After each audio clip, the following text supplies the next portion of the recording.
Anna, can you hear me on Zoom? I can, yes. Awesome. Thank you very much.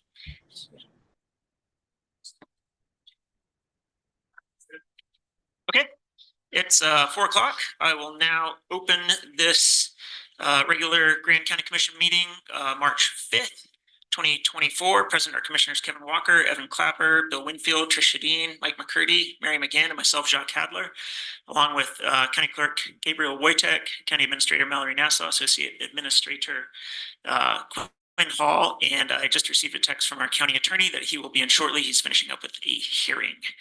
All right, all rise for the Pledge of Allegiance.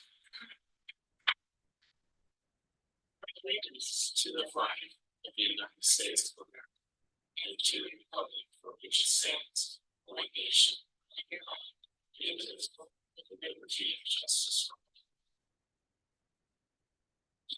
All right, we'll get to citizens to be heard, but real quick, I wanted to say, because we've gotten a lot of comment about holding this meeting, and today, as you guys are probably aware, is Super Tuesday, and we have elections here in Utah. It's caucus evening for both parties. So we have decided to adjourn the meeting at about 6:45. We have a relatively short agenda, so hopefully we won't have to skip anything. If we do have any outstanding items, we'll have to postpone them to the next meeting. I'd also ask my fellow commissioners, electeds, and administrators that when presenting reports, please attempt to be expeditious with those reports if possible. Thank you, and I definitely apologize for the inconvenience of that. We'll get to citizens to be heard. Our rules for citizens to be heard. If you're in the chambers and would like to make a comment, I'll invite you forward. I'll raise your hand. I'll invite you forward. You have 3 minutes to make your comment. And I will also go to folks on Zoom. If anyone on Zoom needs to make a comment, I'll take the first few comments from the chamber. So who is here to make a comment? Raise your hand. Please, sir, you can come forward in the front row.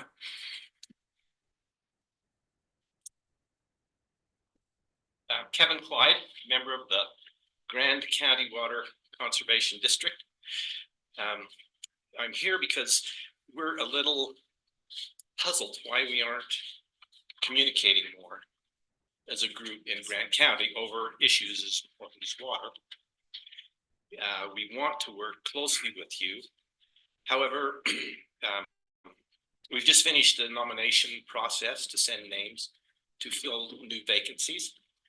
And we haven't heard back from the county until just this week when we saw the agenda that it looks like the nominations that we have made are being presented tonight, but it also presented 3 people who weren't part of the normal nominating procedure.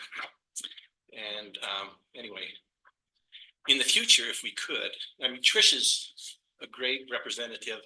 She comes and participates. However, we really don't get much information back from her, particularly on this item. This is the second time that we've had this disconnect of trying to, work with the county commission on making these nominations. So in the future, I think I'm speaking for all of the Water Conservancy boards in Grand County. We'd like to work more closely and hear some back and forth. We do appreciate the work that you do and that you're really striving to make our place better. Thank you, Kevin. I'll take a second comment from the chamber. Yes, ma'am, in the front row.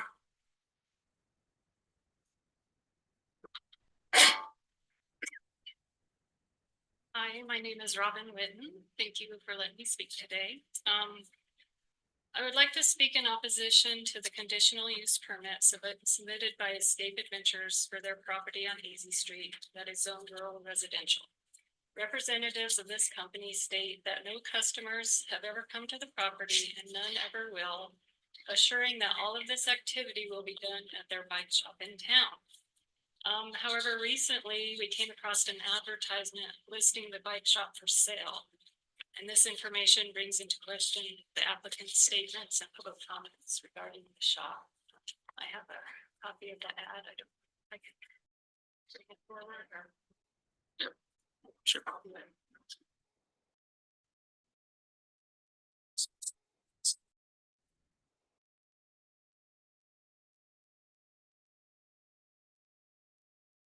Oh, sorry, I didn't realize you were finished. That's all right. I'll take another comment from the, Chris, go, you come forward.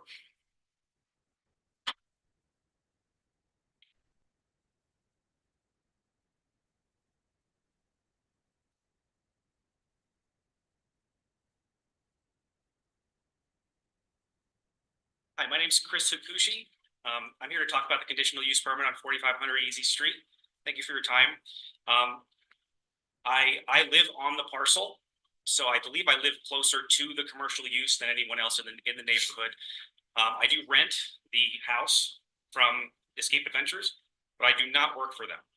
I actually work for the county. I've lived at 4500 Easy Street for 3 years, and I've worked for the county for 1 year. And I love living there, and I love how quiet it is. I wrote a letter 2 weeks ago for the county commission that I'm sure you've received. And there was just a couple things that I thought I wanted to add based on what was talked about in the previous meeting. The first is housing security. So if this permit is denied, I will start looking for new housing. Now, I have no reason to believe that I will not have housing immediately. And in fact, the opposite, I've been told by Escape Adventures that they want to keep me as long as they can. But common sense says if a business makes an investment, they can't use it, they're probably going to sell it. And I'm not the only one. So I think a question is raised for the commissioners as to what is the equivalence between one person's housing security and one less car per hour on a road in the county? What about 2 people? What about 4 people? Commissioner Walker brought up a point in the previous meeting that if we allow commercial use on Easy Street, what kind of trend does that create? What kind of precedent does that set? And that's a great question. And I ask the same thing. If we're willing to trade housing security for a minor and speculative decrease in traffic, what future does that lead us towards? Is that somewhere where we want to go? My second point is we have two groups who are looking at the same thing and seeing 2 different things. One group is saying the traffic is burdensome, it's a high impact. The other group is saying it's minor. It's like one family. So why is this happening? Well, one likely explanation is that in the previous year, there was a lot of construction and landscaping related traffic. I think partly to comply with the rules. I don't know. I don't work or run the company. I never worked for them, but I think they were trying to comply with the rules, and there was a lot of traffic. And it was annoying and it was loud, but that traffic was temporary. And so I think it's important to make a distinction between temporary traffic that was related to construction or landscaping and actual traffic that's part of the course of business for the guiding company, which I testify is small and minor and has never bothered me, even though I live right next to it. So I can differentiate it between those 2 kinds of traffic because I live right there. I don't know if everyone else can. If I live down the road, I might not be able to tell the difference. So in conclusion, the denial of this permit could put housing security at risk. Temporary traffic may be the cause of this difference in perspective on looking at this same parcel from different members of our community. And I thank you for your time, and I'll be here if you have any questions. Thank you. Thanks. I'll take another one from in the chambers in the front row, sir.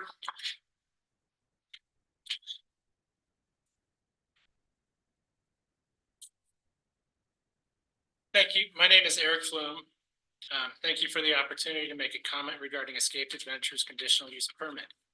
I and several of the Grand County residents have submitted written comments that I believe clearly justifies denying this conditional use permit, so I will keep this brief. In less than 5 days, we have collected 59 signatures on a petition opposing this conditional use permit. 26 of the signatures are from neighbors that live on Heaven, Chapman Lane, Easy Street, Spanish Valley Drive, or Antigua Way. Being a low-density neighborhood, this represents the overwhelming majority of neighbors that will be directly impacted if this conditional use permit is approved. Many of these signatures are from longtime Moab residents that have made substantial contributions to our community. There is nothing in the conditional use permit that would prevent customers from coming to the Easy Street property. Any attempt to prevent this will be impossible if this business is allowed to operate in the neighborhood. I didn't talk to a parent that was not concerned about the commercial traffic from the previous use of the property. I see kids on the street on a regular basis, so I know I need to drive extra careful in this neighborhood. As much as we want tourists to drive like they live here, many do not. We're up against a large corporation with a huge financial incentive and significant resources. In fact, they purchased the Easy Street property 3 years ago for $864,000, subdivided it, built 2 new homes, and sold one existing home for a little over $400,000. It is feasible that they could retain the one lot they are doing business on and recover their entire investment by selling off the pieces. What guide service would not want this deal and possibly be willing to sue if denied? There will be no stopping this. The applicant's own narrative states that there is currently one commercial property available that will meet their needs, and unwillingness to pay market prices for commercial property does not justify moving your business into a rural residential neighborhood. We are just a group of neighbors trying to live a quiet life, preserve the character of our neighborhood and the safety of its residents. If you deny this conditional use permit, it will not necessarily have a negative impact on jobs or housing, and you'll be looking out for the interest of Grand County residents. The vote to approve this conditional use permit is placing the financial interest of one Nevada-based corporation over the interest of many Grand County residents. Please stand up for Grand County residents' quality of life and deny this conditional use permit. The impacts of approving this will ripple far beyond my neighborhood. Thank you for your consideration and thank you for your service to this community. Thank you. Let me actually go to Zoom. I'll take somebody on Zoom. Is there anybody here who's wants to make comment? Raise your hand or unmute. I can. This is Anna. Okay. So I am a resident of Easy Street. I live directly on the corner that is frequently used to access this street. And so a previous speaker mentioned that they might lose their housing if the CUP does not go through. One of my biggest concerns is that this might set a precedent for commercial businesses to purchase property in rural residential spaces under the guise of affordable housing and then ask for forgiveness via commercial use permit to operate out of residential neighborhoods. If this has been the intent of the purchase of this property, then I'm disheartened to be put into a bind where I feel the need to support the approval of this permit in order to support affordable housing options for locals. I prefer to keep our neighborhood quiet and free of commercial movement that we find closer to town, but I do also support housing local employees. I do know that Moab Cyclery owns commercial property right in front of City Market, and Escape Adventures has used this property for decades as a place to de-rig. And a representative stated that both companies are growing, Moab Cyclery and Escape Adventures. I'm curious why this company has not invested in their current commercial property, which is ideally located in town to accommodate both businesses. And I'm curious why they chose to purchase multiple acres on Easy Street, build houses and sell houses. How is there then not enough money to invest in current commercial infrastructure property that can accommodate both companies? I read through some of the letters of opposition and support, and some of those supporting the permit do not live on the street, and it's easy to support something that does not directly affect your neighborhood. If it is approved, I hope that if the commercial use does not fit the needs of the neighborhood, that it can be revoked upon annual review, even if the use is within the confines of the permit. Neighborhoods are sacred spaces in Moab, and I would hope the preservation of neighborhoods is at the forefront of this commission. Thank you. Thanks, Anna. Yes, ma'am.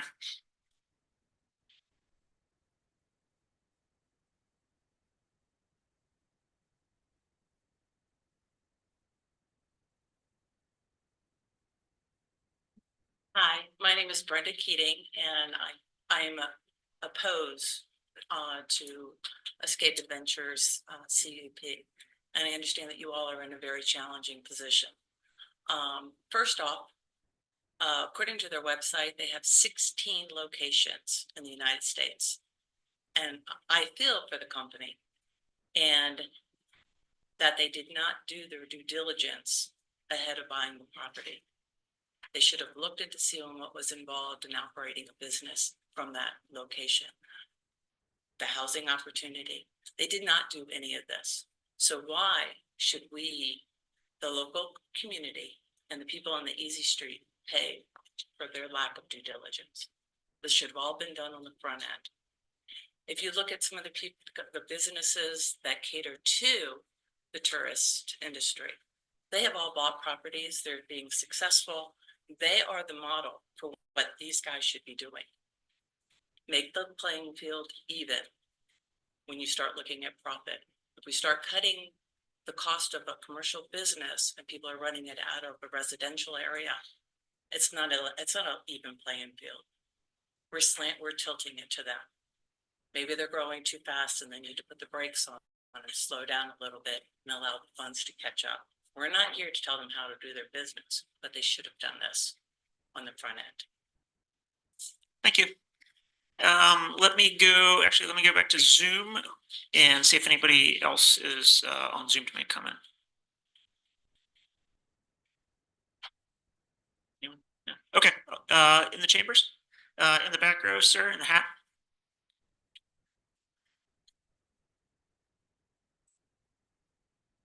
Gary Wilson, chairman of the Spanish Valley Water and Sewer District, and my concern is, as Kevin spoke to a moment ago, the appointment to the 2 members that are vacant on the Water Conservancy District. We, as a group, had that process taken care of, and sometime towards the end of December submitted the names that the interviews were done by the people at the board, and we've still not heard back yet what was going to happen, but my concern is that there was others that were maybe being thought of being appointed after the application date was over. So as a board member, and I've been out there a while, I would appreciate that you take into consideration our process. We think we filed correctly. We followed the statutes that are presented us by the state, and we'd appreciate you appointing the people that actually went through the interviews and the people that spent their time doing interviews. So thanks for your time, and Thank you. Chambers, yes, ma'am, on the end here.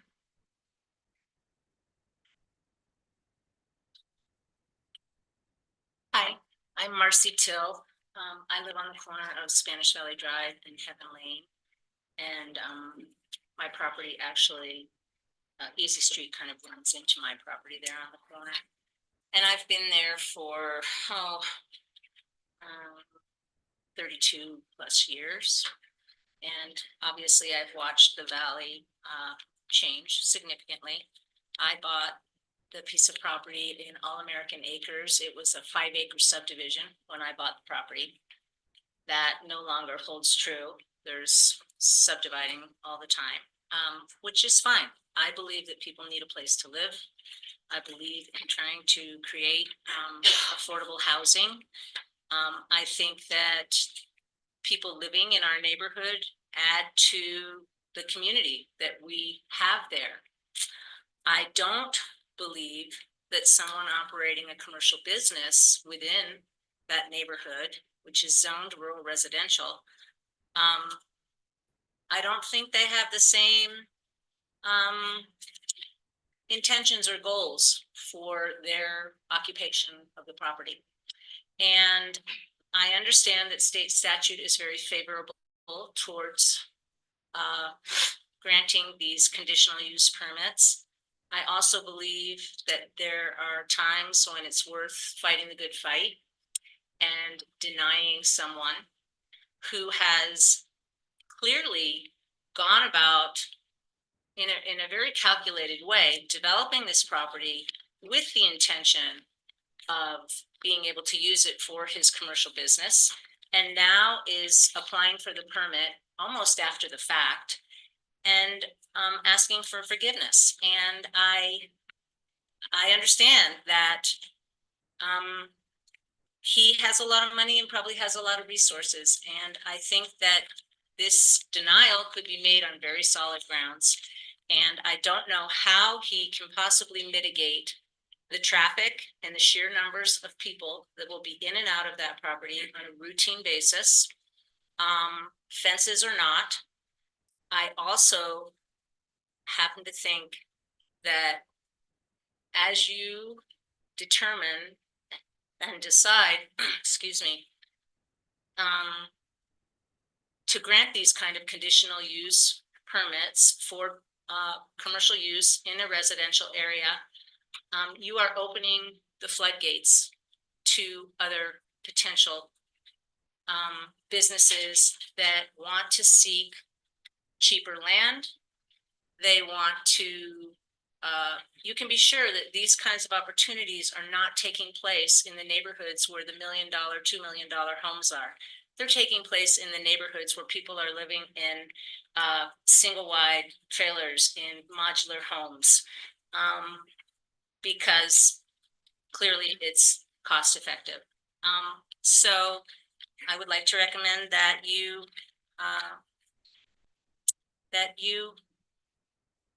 the only other thing I wanted to mention is that, yes, it's possible to grant a conditional use permit Sorry, we're at the end of the. and take it away, but there's no zoning enforcement. Who's going to do that?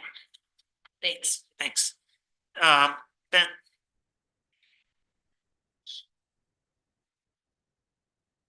Good afternoon, Commission. I'm Ben Musselman, Agency Manager for Grand Water and Sewer, here to speak on behalf of the Grand County Water Conservancy District. I do want the Commission to know that efforts were made to communicate with you openly and clearly our intentions to go through the process of accepting applications and our interview process and everything. We did that with plenty of time to raise questions and concerns from this board. There was one concern raised and that was resolved. Trish asked a question and we identified what we had done. We resolved that. As to some comments made in the last meeting, when did it become a negative thing that the potential candidate was a member of a liaison for San Juan County? Our agency and our district works frequently with and has property in, and our Kins Lake is in San Juan County. I believe that's probably a benefit, not a negative thing that should not be just discarded. There was another issue with attendance of a board member that was on for recommendation. That board member had made efforts to attend the meetings virtually. He was on a religious mission and efforts were made to accommodate that initially. However, when he was finally placed, the technology did not keep up at that location, plus a 13-hour time lag. I don't think that can be held against somebody. He is now back and he hasn't been in attendance 100% since that return. Another concern that we have from the last meeting was a name was mentioned in that last meeting that was not on any of the rosters at the time and suddenly appeared 2 days after that meeting as an application. So it just raises a little concern that I'd like to have you guys address and possibly not make some judgments and unfairly. I don't know. Thank you. Thank you, Ben. Yes, sir. Back here, yeah.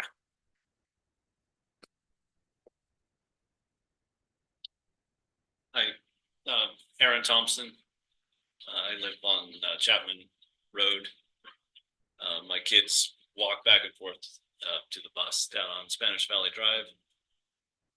So speaking, I guess, to the conditional use permit in opposition to it, I'm sensitive to the housing, as Chris addressed. My understanding was that they were building employee housing on that parcel. So I don't know where that's at or there's employees living there. But I'd be afraid it would set a precedent similar to even what's going on with King Creek. They were given commercial and now there's a lot of opposition to that project. But if it abutted Spanish Valley Drive, that might be a different story. But anyway, I have a concern of being on Easy Street and being commercial, and then what the future uses could be for that. So I would ask that the commission not approve the Thank you, conditional Rick. use permit. Are you, sorry. Thank you. Who else in the room? Yes, ma'am.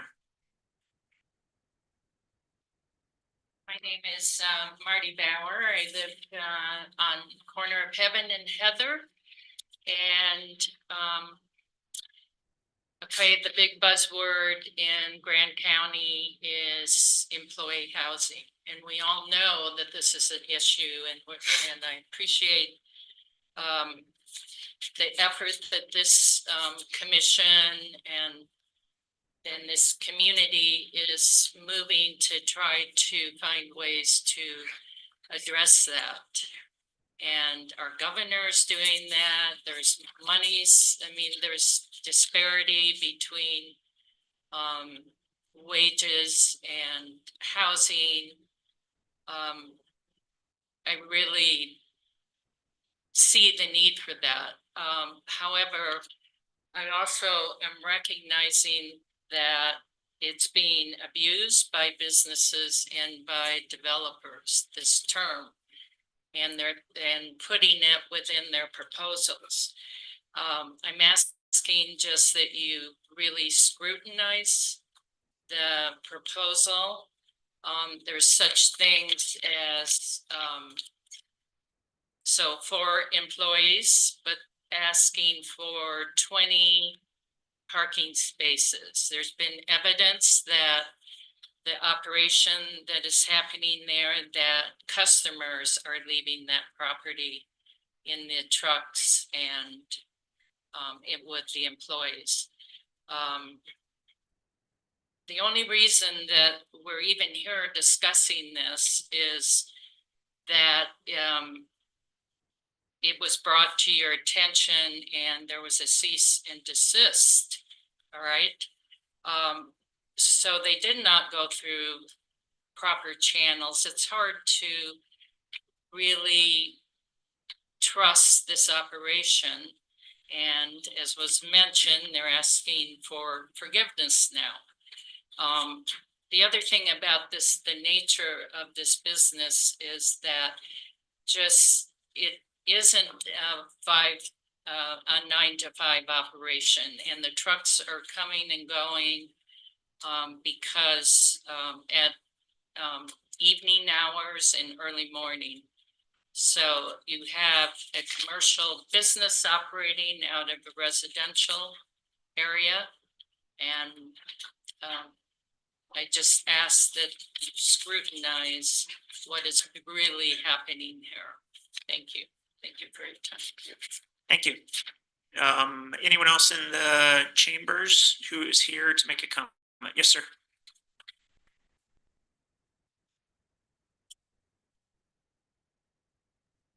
My name's Doug Carroll, and I own 3 properties in that vicinity. And, you know, that's always been a less dense residential area. And I'd like to see it, stay that way. And I think it would be a big mistake for us to start injecting commercial operations. Now, a bike shop is, the guy that's doing this, he's done a good job of what he's done. But he knew what he was buying to begin with, okay? You can't just go into a residential area, buy residential property, and expect to run a business out of there. You got neighbors that moved out there for a purpose. I've been there for 20 years. I own the property I own 5 acres of property to his east. I border him on the south with 4 acres. So I'm all the way around him. I'm concerned about the traffic that he's going to bring in. If he's not running a high traffic operation, he shouldn't be in business to begin with. He won't be in business to begin with if he's not running high traffic. So we know he's running high traffic. He's always got a crowd. He's running a good business downtown. I'm just saying, stay downtown. Don't inject yourself into our residential areas. Thank you for hearing me out. Thank you, Doug.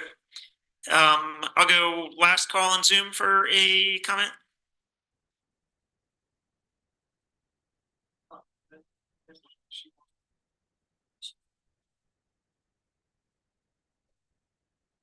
Emily, if you are here to make a comment, Emily Cox, if you're here to make a comment on Zoom, would you unmute? You may make a Hi. comment. I am Emily Cox, and my wife Teresa Hurd and I live on Vista Antigua. We've been in Moab for about 2.5 years. Are you able to hear me okay? Yeah. Clearly, yes. Okay, great. And I guess for us, the more we're learning about this, we are equally concerned. Like I've heard many other people say, including Anna, our neighbor, we are fully in support of there being more affordable housing in the neighborhood. We are huge proponents, and we're both very active members of the community and on nonprofit boards. I'm also a former public school principal, and coming from an elementary school principal who did unfortunately witnessed a student get, who witnessed a crossing guard in the process of blocking a student from getting hit by a car, was killed in my second year as being a school principal by a driver that was only going about 10 miles above the speed limit. We, on many occasions, many mornings, we look out our window and we see children walking to, whether they're on their bikes or they're walking to their buses. It's part of the reason that we chose to come to this part of Moab. We really love the serenity. We love the protection that it offers for pedestrians. And we're really concerned about the complete lack of infrastructure in the area that would lend itself to safe walking, to safe biking, even to safe horseback riding. There are no sidewalks on Easy Street. And I'm going to say that again. There are no sidewalks on Easy Street. So every time our kids are out walking to school, or we're just extremely concerned about this great dramatic increase in risk of safety for the kids and pedestrians in our neighborhood. So we are opposed, and we do support an opposition to the conditional use permit. Thank you, Emily. Yes, sir, in the back.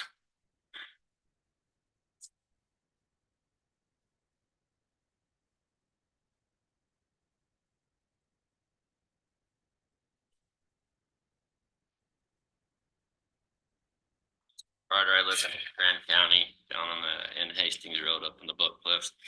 Apologize, I come in here all gritty. I come straight out of the corrals. I've been in there for 2 weeks, pulling calves. No time to go to the truck stop and take a 4-hour shower. It costs $20. Sorry about that. To everybody in the room. Anyways, there's several issues. 3 months ain't much to touch on it. One thing that can be addressed by the county commission is the whole fence out county. The law that they have for cattle, livestock, and all that. If you're going to have bison, wren, and large populations, it's unreasonable to hold landowners to the stipulation that they're going to be able to build bison barriers to be able to protect their livestock or properties. So simply changing the fence out law to fence in would remedy that, to take that burden off the landowner.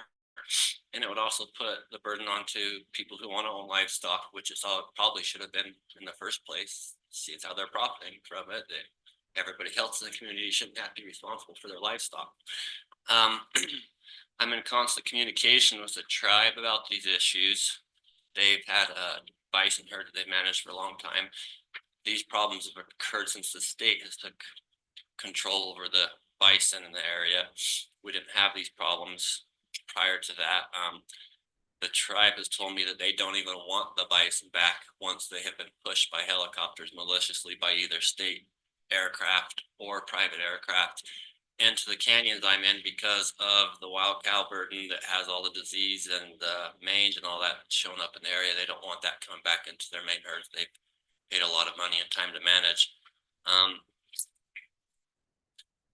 I have other issues where protecting the watershed in that area of the Book Cliffs where I'm at should be just an absolute priority. It's the nucleus of the Colorado River. You should find the biggest river-loving, tree-loving son of a gun you can find and send him in there with me, and I would completely convince everybody in this room that it needs to be protected. It's being abused. It's being used as a state commodity. along with our our private properties in the area. And as far as I'm concerned myself, I'm a state commodity at this point. Supposed to be a free country and freedom of speech and all that, and that's great. But when you come from people that have been beaten and sent to schools for speaking their own language, something simple as freedom of speech is hard to understand. I appreciate your time. Got lots of evidence and data and information and documentation of all these things if anybody wants to take the time to gather them. It's really hard to get this time, so sooner than later would be best. I've got lots of things going on in the summer where I'm gone and I'm not able to be down here in the flatlands. I'm up in the mountains for 200 plus days a year, so I'm not able to be contacted. I appreciate your time and you guys have a great day. Thank you, Austin. I'll do one last call for chambers comments. Pete.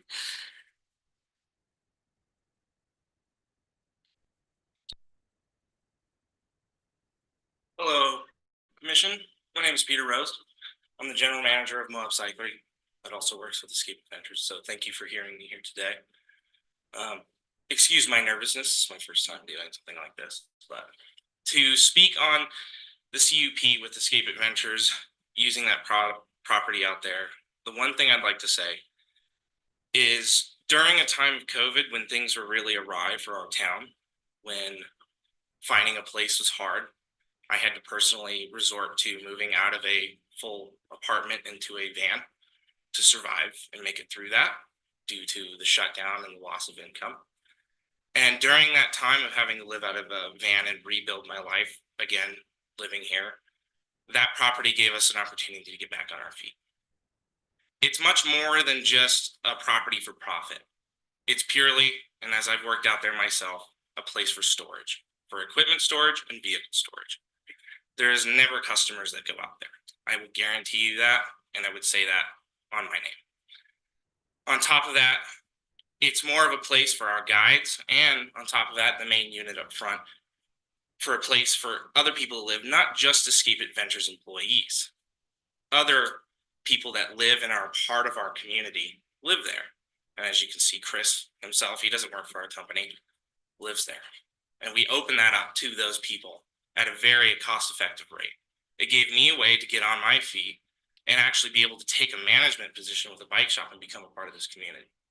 To be able to do things that, one, I've helped numerous times with while using Escape Adventure sources to help trail mix and be a part of our infrastructure for our trail infrastructure and to pay back to our community and to be a part of things like this. If it wasn't for having that property, I wouldn't be able to stand here today and actually have a passion for a community to be willing to talk to you guys. I would be just another transient person floating through the town that could care less. But I care about this community because I love what it is. Escape Adventures isn't here to just absorb profits and tear a community apart and make things horrible for everyone. We're here, and as I know, working for this company, to be a part of the community and to be another business that's a part of everything here. To work with each other and to help enrich the community around us while also operating and bringing other customers and tourists to see the beautiful Moab area. And that's what my bike shop does, and that's what Escape Adventures does. And that's all I'd like to say. So thank you for hearing me. And I really hope that you guys will allow the CUP to go through. Thank you. Thanks, Pete. Thanks, Pete. All right. Truly last call in the chambers, and then we will get to our meeting. Yes, sir.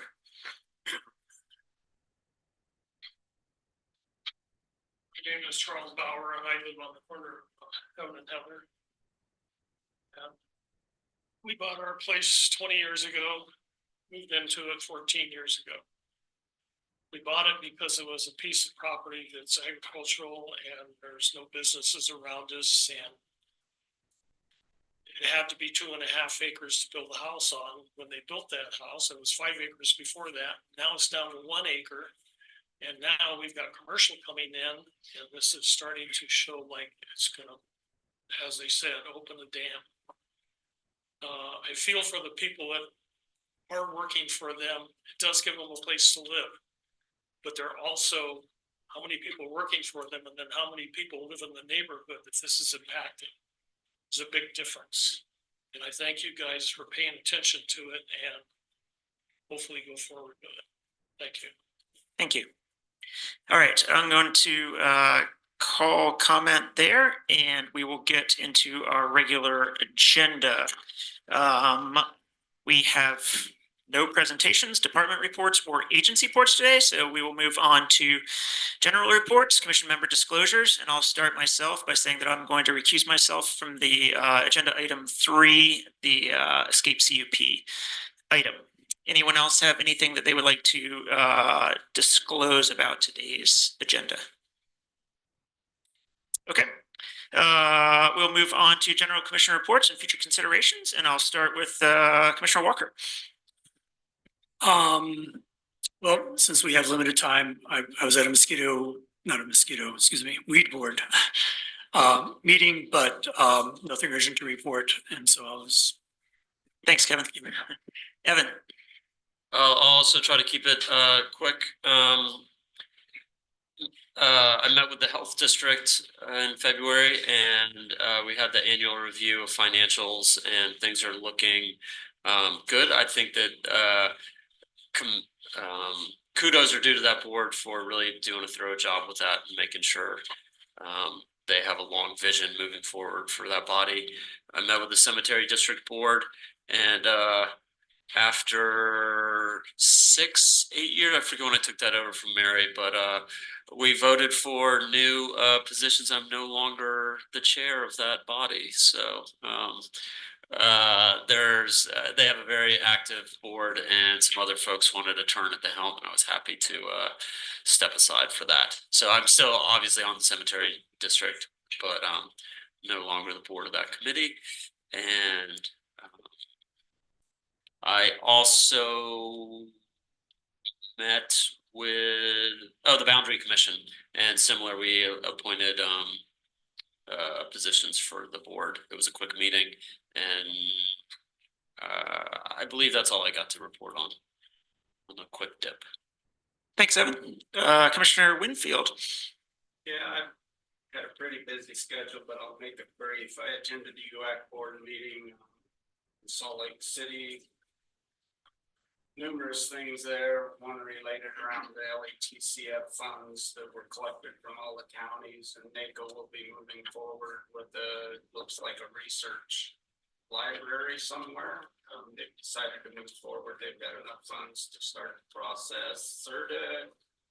Multiple things at the SEUALG up there. The only one I'll mention is that there has been a $2.5 million grant that will go towards extending the bike path to the Porcupine Rim. What was that, Bill? Microphone. Oh, no, I just wanted you to repeat that. I missed it. I didn't miss it entirely, but it sounded like good news. Idea. Thank you. So yeah, there is a grant that's been awarded towards that. It's 2.5 million that goes towards the state's 5 million participation UDOT. Yeah. And then there is another 10 million that's coming from the BLM. Wow. So that's just towards the state participation. Great. So, and that came from, let's see here. Maybe I didn't put it down in my notes here. My apologies. I do have it somewhere in here, but it came. We can touch base later. Yeah, that's great. Yeah, exactly. So that'll help move that along for sure. I attended the CUP training, as I think most of us did this last week, for exactly what we're faced with today. Also had an airport board meeting and lots of stuff come out of the airport board meeting. I guess the biggest one is just kind of the effect that it's having on the local economy. And I mean, we saw the council member, businessman Jason Taylor in the paper, and it's pretty devastating to go from 45 vehicles to 15 because of what's happened there at the airport. And I think it's going to spread out further. It was also mentioned about how Grand Junction is actually the recipient of all of that, and their businesses are up because of what happened to Moab. So car rentals, all kinds of things, still trying to get people to Moab, but it's a lot more difficult. There's a lot more there, but we'll stop at that right there, I think, just so in the effort of moving this forward.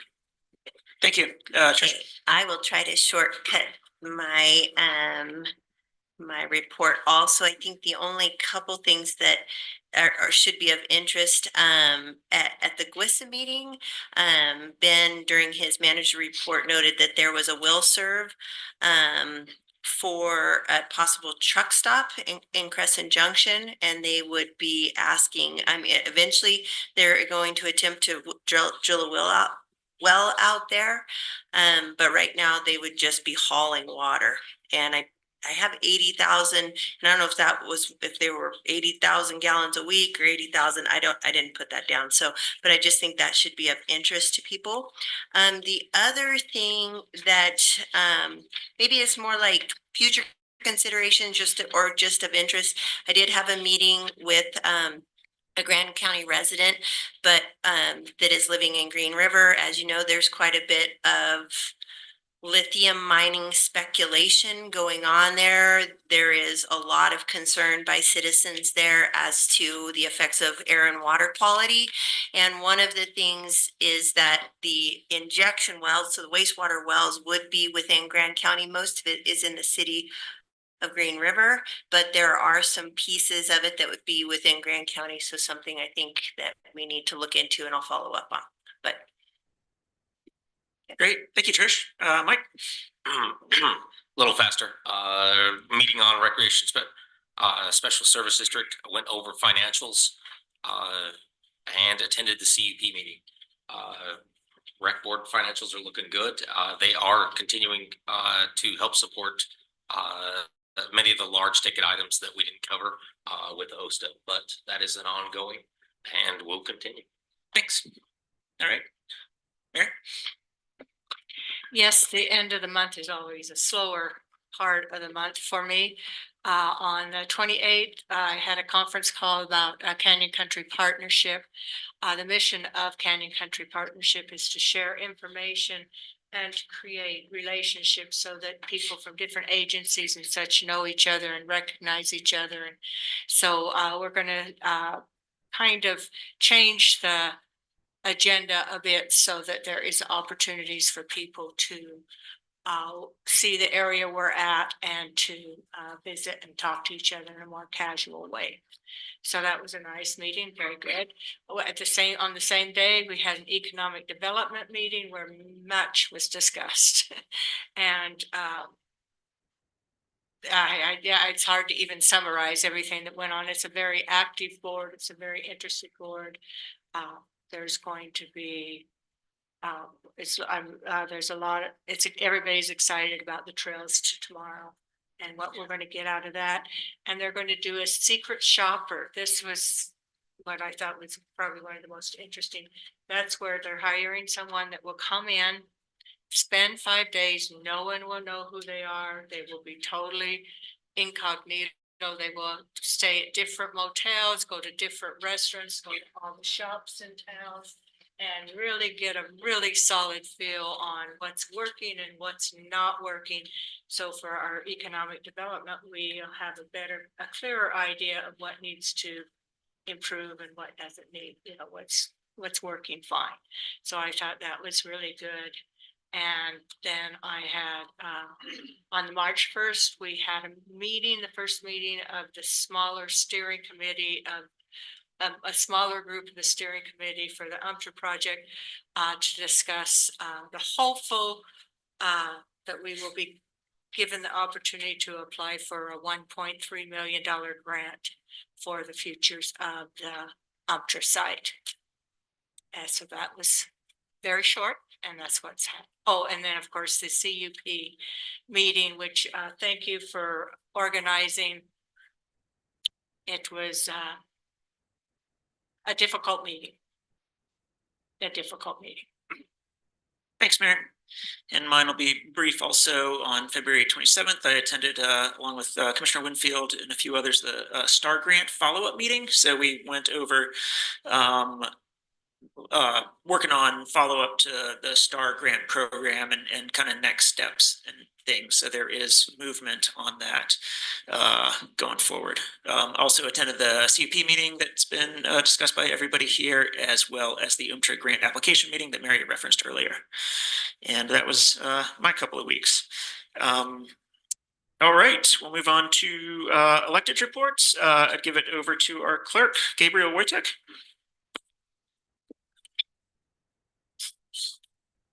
All right, so there's a new addition to the lobby here in the courthouse. I've commissioned an artist to create a life-size cutout of Martha Hughes Cannon, who's a really fascinating historical figure in Utah. She's the first female state senator in the entire country, elected in 1896.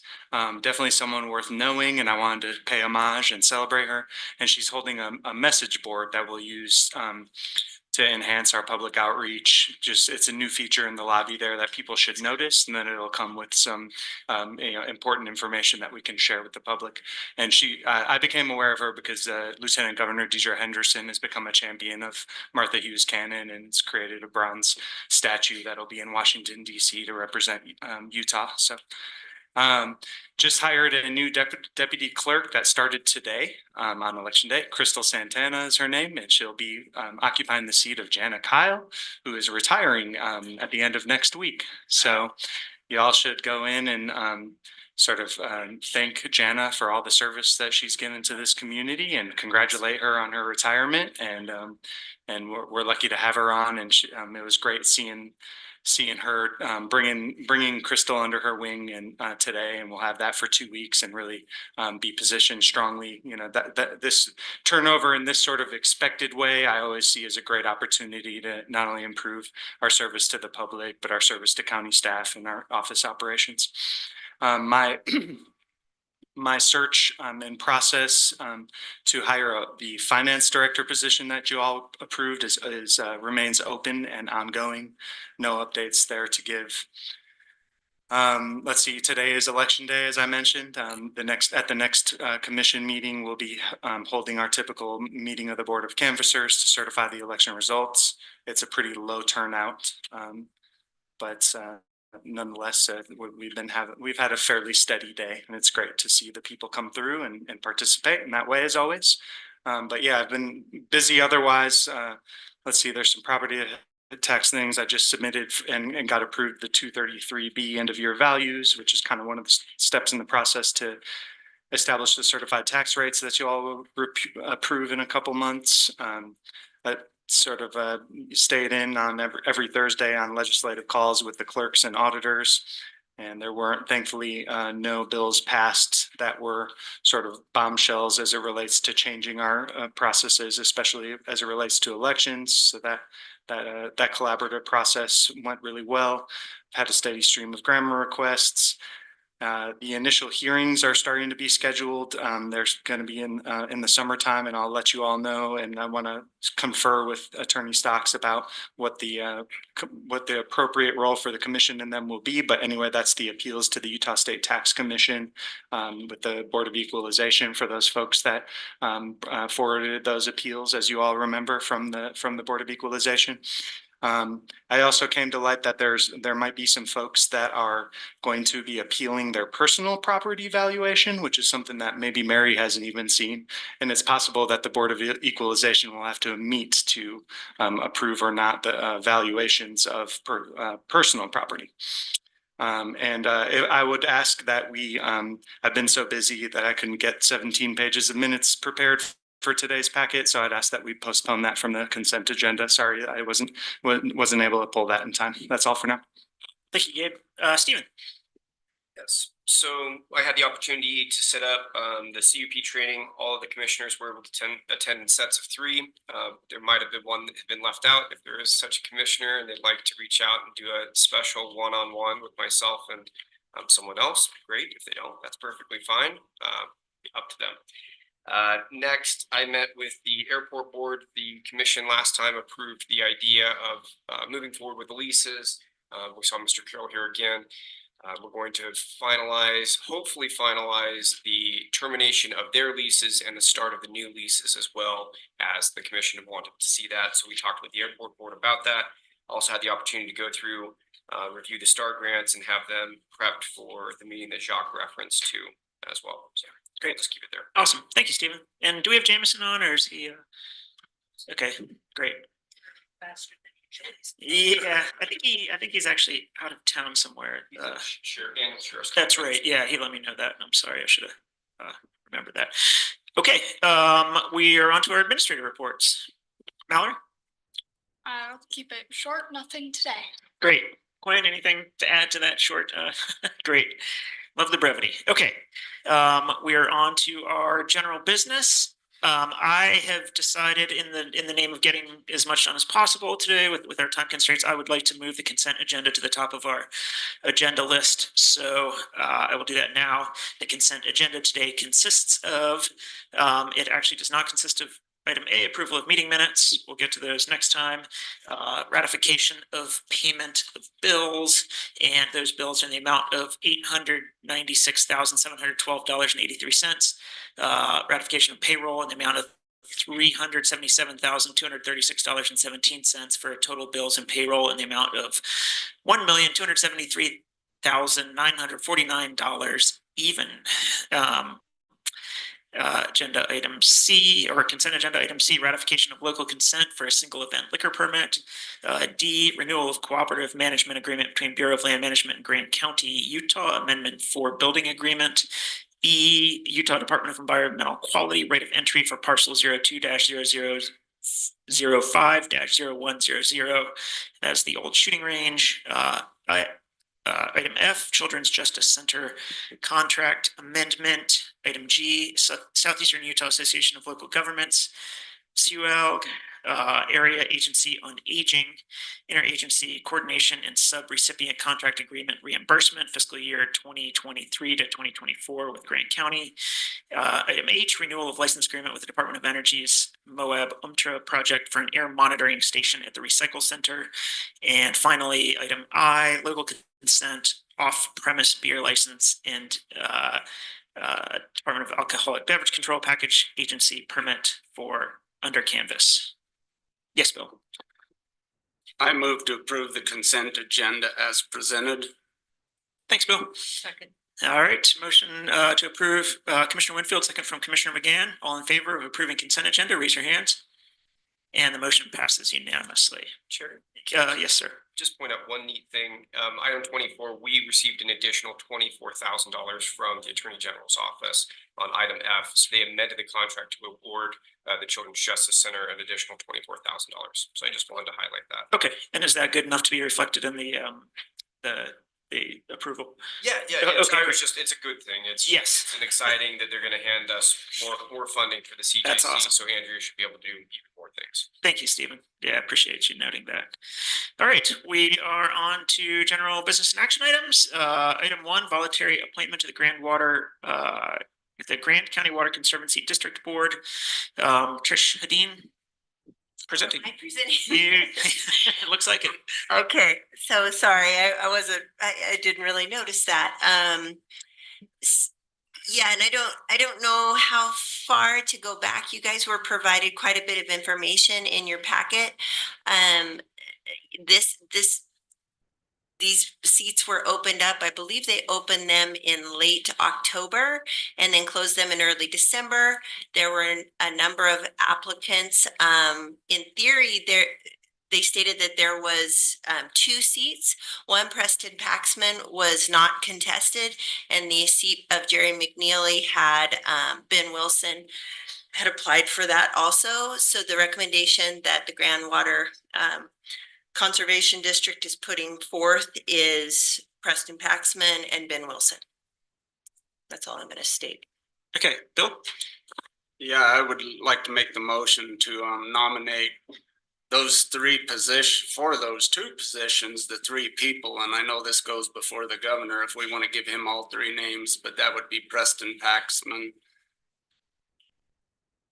Ben Wilson, and Jerry McNeely, if of those with the 2 first names that I presented being the top 2 choices. Thank you. Okay, I have a motion from Commissioner Winfield, a second from Commissioner McCurdy. Just from my understanding, Bill, so in your motion, you presented those three names for both the positions? Both positions. So 1, 2, 3 for position 1, then 2, 1, 2, 3 for position 2. Well, as Trish presented it, really, remember, there's only one person that was for the. Oh, okay. Yeah, right. All right. I'm sorry. I believe that we can give multiple names to the governor to choose those from. Okay. So I was just allowing him to pick between the other two. But if you want to direct, I think they made it very clear they prefer to have Ben Wilson. Okay. And I think that's Jerry's in agreement with that. Okay. I thought the letter said that they were preferring Preston Paxman for the For one the seat. one seat. And then Ben Wilson for the second seat with Jerry McNeely. And maybe Ben, do you mind coming up? Just if we have questions for you. Sorry. Yeah. Thanks, Ben. Not to put on the spot, right? I know, I got put on the spot. I made the motion, Ben, and I listed all three names that you guys put forth. Maybe we don't need to do that, but I thought that that was the procedure to move it forward to the governor. But number one, Paxman for the one seat, Ben Wilson for the second, with Jerry McNeely as a backup. Is the way I presented it. Yeah, there was 2 seats. Correct. Any further discussion? Yeah, so I guess that. Yeah, go ahead, Kevin. At the previous meeting, we discussed the issue that people have been applying for these positions in 2 different ways. And I think there's been some controversy to that, with some people saying, this is the right way, and other people saying this is the right way.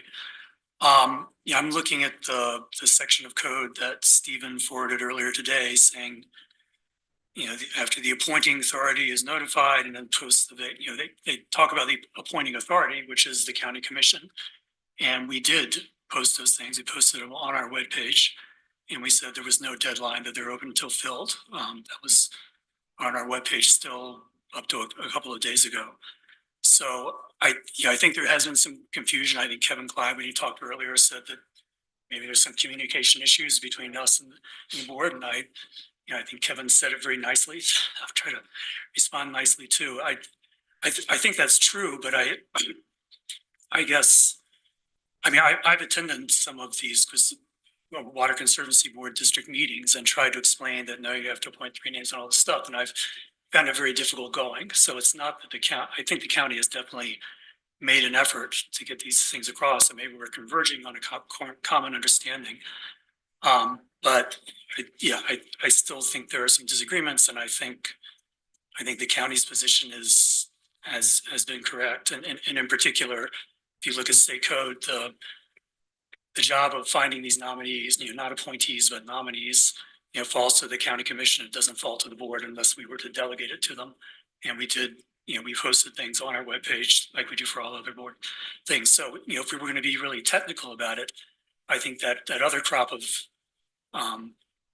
nominees, including Steve Getz and Mike Duncan and Pete Gross, who applied the way, the appointing committee said they should, those are the people who follow the rules. I think everyone was trying to follow the rules, and I think we should consider all of them. But if we're going to get picky about rules, I think it's the people who use the county procedures who are in the right. So, Mary. So is there a limit to the number of people we can send to the governor? I think it's 3 for each position. Is that correct? 3 for each position. There's also qualifying language in there that the commission also, which I don't know what happens in the situation in which the county finds you have to have both qualified and willing. So if the commission didn't find. Can you repeat that? Sure. Qualified and I didn't hear willing. Willing. If they've applied, I'm assuming they're willing. But if the commission found in writing after I think it's either due diligence or reasonable diligence that they could send up less names. I don't know what happens if the commission had it put out and let's see through. I'm not saying that this is the circumstance, but if you had people apply that weren't qualified, I don't know if you restart the process. But that's one other part that I did read when I was sitting there reading the statute. It does have that requirement that the county has to find individuals that are willing and qualified. And so if you had people and you said, look, based on our information, maybe these individuals aren't qualified, I think that could give the commission a different option of the reading that I provided to you folks. but realistically, we can provide 3 names on each seat. And, you know, citing to my previous, you know, you guys have the letter, it's legal advice. I'm not going to go through it here. But those are kind of the things that I'm looking at. Can you duplicate the list? Yes, you can duplicate the list. We've got nothing that says that you can't duplicate the list. Can you consider, if we're, you know, can you consider a person that applied with a no seat number attached to it? Could you consider them for either seat? There's nothing in the law that says otherwise. You know, you have the applicant that has the seat designation. Normally, I would say, you know, common application would be keep them in the seat that they've applied for. But again, there's no rules on this. This is a board that doesn't, here's the problem, right? We have boards that get less interest and less involvement. When you have boards that have less interest and less involvement, people haven't paid attorneys to argue about them. They haven't been as lobbied as heavily with the state. So you get policies that are mushy and not perfect. And so that's what a situation where you have here is it's slightly muddled on how we've done things in the past. And it hasn't been a point of contention in the past. Really, you know, I don't know how long you guys have been putting out notices and the commission picks, but it's been for a period of time that's not been an issue in the past. So that information combined with my previous statement, that's where I'm sitting with it. It's not a perfect thing. It doesn't make sense. It doesn't say what happens in the event that you have people that aren't qualified. It doesn't have a mechanism for that. It says you can put up 3, you can put less than 3. I don't know if you put up 0, what happens if you reopen the whole process. Some of those things, they're just not written out. And so that's where we find ourselves in a less desirable circumstance. Appreciate it, Stephen. Thank you. I'm sure I read it, but how long are the terms?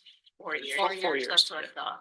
Evan, you look like you had your. I was just gonna say that, you know, people often reach out to me about ways to get involved in local stuff, and I often refer them to our website for boards and such. And I think that if there was no application that went through that process, that'd be one thing. But I think that it's quite unfortunate that there was kind of 2 parallel application processes that sounded like they were going on. And I think that with the 2 seats open, that, you know, it's a good problem that we have, that it's not a lack of interest. We have it sounds like 6 candidates for 2 seats, and so I don't know how time sensitive it is. If there's you know, if we chose to have them interview with the board, if that is still an option, or if we're really down to the wire here. You know, I could see forwarding one set that went through the interview process and delaying and having interviews for the others. I don't know the governor's appointment schedule, so. Kevin, I mean, I think there are some deadlines maybe that we're getting close to. So, but I was going to make a suggestion similar to what Evan did, that, you know, this is sort of, it's a messy compromise, but we could have one list of 3 that consisted of people who applied through the county website, and a different list of 3 that consisted of people who applied via the, you know, the other website. That would entail, you know, I think a lot of those people didn't specify a seat, but it's maybe moving seats around, but I don't think that's, I think that's okay. There's no, to my knowledge, there's no district, there's no dotted lines for the individual seats. That's right. Mr. Musselman, am I incorrect? No, they're not. So, Trish. I mean, I would be fairly opposed to sending names that have not been interviewed by the board. That's my opinion, and I think the board would be I mean, obviously I'm, you know, not speaking for them, but I think to just override them, to run over the top of them is just not acceptable. Mike? You had your hand up right after. Not to be plain here, I would feel very perception of incompetence if we sent 2 lists to the governor on this one. I would love the compromise, but it would look like we messed up, and that would less professionalism there. When we have 3 that have been interviewed and recommended by the board, it seems simple. Kevin. So I mean, I don't think I think Stephen said that, you know, submitting 2 different lists of 3 is There's nothing intrinsically wrong with that. You know, that's allowed for in the code. If you like, just think of it as sequentially making nominations for one seat, and then we wait a week, and then we do our nominations for another seat. So that's not an issue. I think we can ask ourselves, you know, what happens if we just do nothing, if we wait a long time? And there's a provision in the code that if the commission doesn't act within like around 90 days, then the governor just makes a choice without our, you know, recommending picking out three. And the question is, from what list would the governor choose? I would argue he would be choosing from the people who applied through the county website, because that's the notice that was put out by the appointing authority, and the appointing authority is the council. And state code doesn't give any formal role for the board for doing that stuff. That's all found in the Grand County handbook. So I think if we do nothing, then it's like sending the list of the county people twice. It would have a similar effect. But again, I'm happy with the compromise to just send two lists of three. You know, it's not perfect, but we don't want to argue about this forever. So, and Trish brought up the point about interviews. You know, it'd be one thing if these were unknown people, but I think two out of three people on the county website have extensive experience with water issues. I think they're very qualified. Thinking of Steve Getz and Mike Duncan. Mike Duncan's also on the Crystal Board, and I would prefer that the governor not pick him, but I think we have to send his name along, even if we don't prefer him, because we're supposed to try our best to send three names. I know Pete Gross. I think he's also he's got a good technical background, former engineering, and I think if you look at our general board procedures, we like the boards to interview people, but it's not an absolute requirement. So. Bill. Yeah, I don't think it's a matter of compromise. I don't think that's what we're talking about here. I think we're talking about that they didn't follow the procedure. They weren't interviewed by the board. There's no reason to even put their names up or consider them. I think there was ample advertisement, more than enough, with what the board did, and that I'd like to move forward as the motion was made to vote on the members that the board has put forward here. Compromise, I go clear back to the discussion we had over this board at the last time we were here, and there was no compromise made. There was the expectation to put the people that certain commissioners wanted on that board. There was no compromise mentioned. There was digging your heels in and standing your ground, and no, I'm not going to compromise. These are the people that I want, and that vote went forward, and they're now on that board. So I don't see any reason to throw compromise out there now. I think that we should follow procedure and follow the recommendations that we've been given. I think we follow procedure, then the people that the board nominated would not be eligible. That's my understanding, following procedure. But I think that's a silly conclusion because they applied in good faith, so I don't want to exclude them. But I think if we're going to be sticklers about rules and talk about following procedures, they didn't follow the procedure. I'll go ahead and call for a vote then. So I have a motion on the table from Commissioner Winfield and a second from Commissioner McCurdy. All those in favor of the motion, raise your hands. And all opposed. You're on the spot, Mary.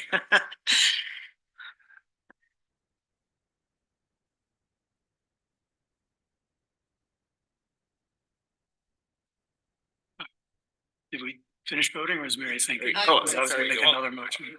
Yeah, are you abstaining, Mary? I'll ask you. Yes. Okay. The motion fails 3-3 with Commissioners Walker, Clapper, and Hadler in opposition, and Commissioner McGann abstaining. Okay. So I'll make another motion that we for one. I guess I should distinguish between the seats. For the seat currently held by Preston Paxman, we send a list consisting of Preston Paxman, Ben Wilson, and Jerry McNeely. And for the seat currently held by Jerry McNeely, we send a list consisting of Steve Getz, Mike Duncan, and Pete Gross. Did you want to include a favorite or like a ranking? Yeah, so I think in the second list, I should say we prefer Steve Getz. And in the first list, I'm open to ideas, obviously, Preston Paxman. I think that was one of the names that the board recommended, so basing it on that. Okay, motion on the table from Commissioner Walker. Anyone want a second? I'll second. Okay, and a second from Commissioner Clapper. Further discussion? I still don't see it as ideal, but I think that it's commendable that we have so many people in the community interested in serving. And I would rather forward a large list than a list of 3 people for 2 seats. So because of that, I would support the motion. Mary? Just future consideration is many of us won't, well, in 4 years, some of us won't be here. And memories can be fairly short at times. And I think in 4 years, I don't want this same thing to happen. I want it very clear that if it goes through the county and then go through the county and if both boards interview fine. It just feels, I feel a knot in my stomach because I feel like it didn't, you know, it's one of those times when things somewhat, I wouldn't use the word fall apart, but you know, both parties were doing their best. I didn't feel like anyone was trying to undermine or do, you know, I think both parties applied in the way and the manner they felt they should. And I just don't want this to happen again. And I'll make a quick statement. I appreciate Kevin stating that as a liaison, I have probably fallen down. This has been a really difficult process. I have tried to engage. We've tried to get counsel from the state. We've tried to get local counsel. It's not been fun. It's not been fun for Ben. It's not been fun for myself. And I do think if we can kind of solidify it, however we do that, that's great for the future because it's not going to be 4 years. I think we have some boards, anyways, we have members that are coming up before then. So I do want to apologize for my place in, I can't cuss, so in the junk show. I would have said something different. Yeah. Thanks, Trish. All right, I'll call for a vote on the motion from Commissioner Walker, second from Commissioner Clapper. All those in favor of the motion, raise your hands. All opposed. Motion passes 4-3 with Commissioners Winfield, Hedin, and McCurdy in opposition. Thanks, Ben. Thank you, Ben. We'll move on to agenda item 2, independent contractor agreement with Finley Holiday Film. And Melissa Stocks is here to present this one, our assistant marketing director. Welcome, Melissa. Good evening, commissioners. Well, I'm here to talk about Finley Holiday. Most of you guys know Mark Finley. He's been collaborating with Grand County for almost more than 8 years. He worked with Sunflat, with a Trail Ambassador, also the Information Center, and with our Department of Economic Development. So I'm asking for you guys to approve the independent contract agreement with Mark Finley for the amount of $50,000, $750. You guys have any questions? I just want to clarify what that amount is, $15,750, right? Yes. Melissa, great, thank you. Any questions for Melissa? Kevin? I move to approve the independent contractor agreement with Finley Holiday Film. Thank you. And second from Mike. All right, motion to approve the contract from Commissioner Walker, second from Commissioner McCurdy. Yes, Mike. We retain the ability to use all photos and video, right? After? Of course. Okay, Yes. just making sure. Yes, part of the contract. Yeah. Yes. And this is slightly unrelated, it's not particular to Finley, but I remember approving in the past some local contracts with local filmers and photographers, and I just haven't seen any of that come. So in our budget for the home media, we have 30,000, almost a little bit more than 30,000 K. And then what we separate is we have for Mark Finley, 17K. and he did an adjustment of 15K. And then we are separated for GoUtah.com for $8,000. And then for our local videos of photographer, we have 12K. Right. So we have down our budget. Thanks. Stephen wanted to say something. So specifically to that, we had, and I was going to compliment Mr. Finley about that. We had some questions about ownership, but with the other independent individuals that were doing film, and we were working out some legal terms on that. I don't know what ever happened to those particular contracts. I thought there was 2 or 3 different videos, and we tried to work it out, and that was with the former economic development director. I don't know where they went, but they were in the contract review stage, and I had pitched back to them that the county wants a finalized product that we can do whatever we want with without having to pay like royalties or usage. And some of the communication broke down at that point. And that's why I was going to compliment Finley, because he's been very great on saying, look, the final product is yours. You can edit it. You can do whatever you want with it. So great. Yeah, it was difficult to find local that they can follow our bylaws or our rules because they don't have insurance.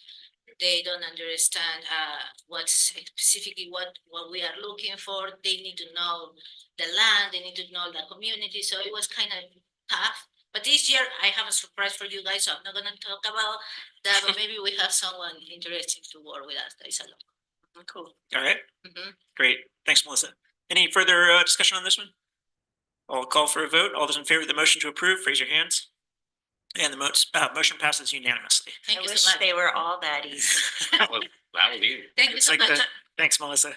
On to agenda item 3, resolution conditional use permit, Escape Adventures Outfitter Guide Services and Facility, parcel number 02-005A-0002. And I believe Jenna is with us on Zoom. Hi, Jenna. Hi, good evening. I'm going to share my screen and just start off with a visual for you to see what that area has recently been subdivided as, the 4 lots and private access tract. And then I'll give you a view of their submitted site plan while I go through the staff report. So this item is their subdivision. The lot with the proposed CUP is 5B, right up on the front on the right-hand side along Easy Street there. And this is a visual of their site plan. So this is Escape Adventures. They currently hold their business operations in the city at 391 South Main Street. The current parcel is 0.33 acres. So over time, obviously the business has grown and outgrown that particular lot a little bit. The county subject parcel currently for the application is zoned rural residential, where an outfitter, guide, service, and non-ATV business is a permitted use as a conditional use permit. So the approval of the conditional use permit would allow an outfitter business at the property, which would include equipment rentals, guide service for hiking, rafting, canyoneering, biking, rock climbing, per section 3.2.3 K1 for general outfitters. So as your background, prior to 2022 of July, subject lot existed as a 5-acre lot when it was subsequently subdivided into the 4 lots on July of 2022. The CUP is in response to a land use violation and enforcement effort. The violation consisted of commercial activity that was ultimately the viewing of the deragging and ragging of the fleet vehicles for the operation at the subject lot, and that was viewed as a commercial operation. We identified that kind of activity as this outfitter and guide business and processed the application through with the applicant as this CUP. So ultimately, if the CUP were approved in regards to site improvements, we did a brief site plan review, and some of the improvements that would be required would be per the land use code, they would be required to screen off all the outdoor storage from view with an 8-foot fence, not necessarily a 6, but an 8-foot fence. They would also be required to put compacted road base or other approved materials along all of the parking areas to mitigate dust and create a hardened surface for emergency response vehicles.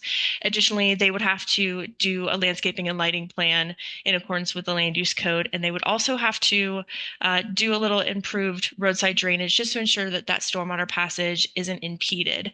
Ultimately, so if a CUP is approved, the applicant would have to go through obtaining a business license, and with the business license, they would go through that site plan review application, in which those improvements for the lot would have to be identified and completed prior to them obtaining a business license for that. So I just wanted to keep that staff report a little bit brief, since we talked about it in quite detail last time. Is there anything I can answer for you from the staff report, or any specific questions on the application? Yeah, and the applicant is here too, Jenna, so I'll invite Merrick up to the table for questions. Also, I just want to remind everybody that I'll run the meeting, but I recuse myself on the vote. Hi, Merrick. Hello. Should I take a moment to address a few of the concerns of those opposed? Let me give the commissioners an opportunity to ask questions to Jenna and yourself potentially first. Bill. Yeah, Jen, I'm curious, are there any other CUPs on this street? We have the EZB, it's a farm stand just down the street in accompaniment with their home dwelling and an ADU as well. Would it be easy to add in the condition that clients or customers don't visit this location? I think that may be an attorney response there. I couldn't see a problem with it. Just going through in my brain whether that's going to be sufficient. I based on the applicant's information that he's provided, you can correct me if I'm wrong, but has it been represented to the commission that you're rigging and de-rigging, but you're not having actual clients go there? Correct. And you're not seeking that permission for them to be there in the future? Correct. And you're understanding that that's not what your application would be doing? I don't think, I mean, based on his request, by his own request, he's not looking for that extension. So I think that would be fine. If I have a particular question, if I may, if perhaps in a few years the applicant, they sell that property and the CUP stays with the land, if it's not a specific requirement listed by the commission that that customers don't come to the property, would any future landowner there operating that CUP have the opportunity to do that if it's not explicitly denied? Yeah, the recommendation would be to specifically list that as a restriction. Great. And then basis for doing that, and again, the commission could choose many different reasons, but you've got some of the things that have been listed historically have been dust, noise, traffic, and some of those other impacts. So, I mean, that's the basis by which you're asking to restrict customers, not for anything, not for just being. Mary? Just need a clarification. I was confused. Oh, I better talk in I didn't do this last time, talking to my mic. I thought CUPs did not transfer. That was my understanding also, that Yeah, that if you sold your business, would there be a difference between selling the business and what? I didn't think it was transferable. I thought a CUP stayed with the person that got it, and they could not. If the property was sold, the CUP would disappear. I believe that's correct. I don't know for sure, but also the property is not owned by Escape Adventures, the tour company. It's owned by another part of his. It's owned by Jared personally. I know who it's owned by. Elisa or Jenna, can you answer that question? Yeah, our understanding is that a CUP does run with the land. And the only time that the CUP would not be valid anymore is if the business was inactive for a period of time, that they would lose the use. And I can't remember what the time period of that is, but there's also if they violated anything of this, if there was the conditions for approval of the CUP, if they were in violation of their CUP, then that CUP could be revoked. But our understanding is that once it's approved for the property, not necessarily the business. And so the property owner here is Bon Voyage, it's Jared Fisher's LLC. They're the applicant. And Escape Adventures is like the applicant representative. Trish. So no guess, but your guides are coming there. Would you agree with that? I mean, the amount of traffic it increased exponentially. So it wasn't just trucks and trailers. You weren't just rigging and de-rigging. Guides were also coming, correct? With the max occupancy of 5. Okay. And I have one point of clarification just while I'm off mute is that a lot of the guides that come there are coming there because they live there and they're driving the vehicles home to go home after work. If there wasn't the de-rigging and rigging activity, that really is the kicker that we're talking about that's making this a commercial use, that's requiring a conditional use permit. The folks living out there, totally legal, does not require a conditional use permit. Sure. Yeah, understood. Yeah. Great. Mike? CUP is granted. It is used, and then sold, or the land or business moves on. The CUP stays with the land. If that owner or future CUP retainment, if they violate this CUP order, we can revoke it at any time, right? Right. So there's going to be an annual review of the CUPs. They run with the land. So whatever restrictions that you're putting on it now, that's going to be something that's very important. You could have somebody, I think it would be appropriate. Well, here's the difficult thing. When we're changing zoning or giving these conditional use permits, we're letting that land get that benefit, but we can't subsequently control ownership of who that gets conveyed to. Sure. So you could have somebody, I don't want to say a nefarious character, have somebody say apply for the CUP, and then subsequently that person that gets the CUP convey it to somebody else for a business that's going to be doing the same thing. Now they still have the original conditions that you guys are imposing on it. But it would still need to be outfitter, non-UTV business. That's going to be the easiest one, and then you're going to have annual review. But somebody might be something like that adjacent, where you're not going to have. But it's not going to be a hog farm or a gravel pit or something like that. They always have to comply with the land use code generally, and subject to the permitted uses within the land use code. Kevin. So it's a question for Jenna or Lisa. We've been talking about annual reviews. Is there any example in Grant County of a conditional use permit being rescinded because of violation terms of conditions? I mean, I know it's possible in theory. I'm just wondering, do we actually do that? In our time here, we have never done that, but I'll let Jenna speak to how we're kind of starting to track CUPs.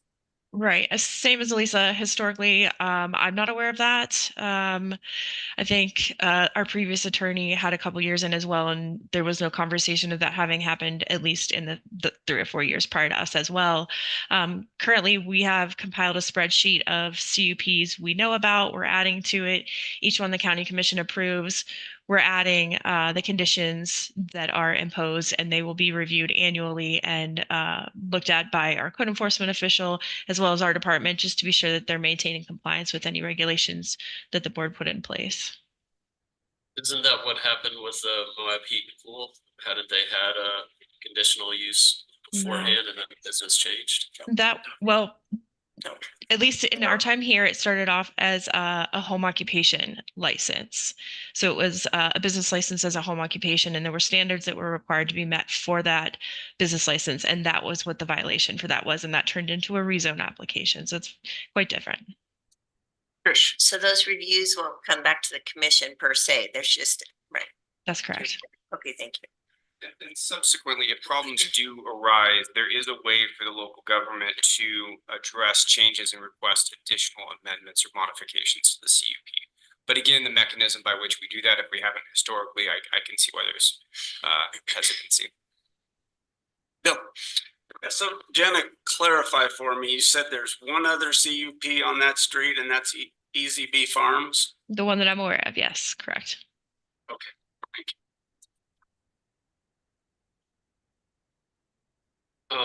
I think for me, Elise brings up a good point that I think that the housing that they're offering their employees is a nice addition.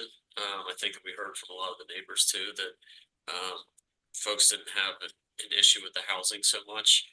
I think that there's a lot of other businesses around that spread out the fleet vehicles. You know, you see plumbers driving trucks home, you see carpenters driving trucks, you see sheriffs driving trucks home, and it's a way to kind of deal with limited parking for businesses that maintain a fleet. And so for me, I kind of am looking at this as through that sort of lens, that there's employees that are living there, and there's their company fleet vehicles that they're bringing home with them. And, you know, the warehouse operations that go in hand with that,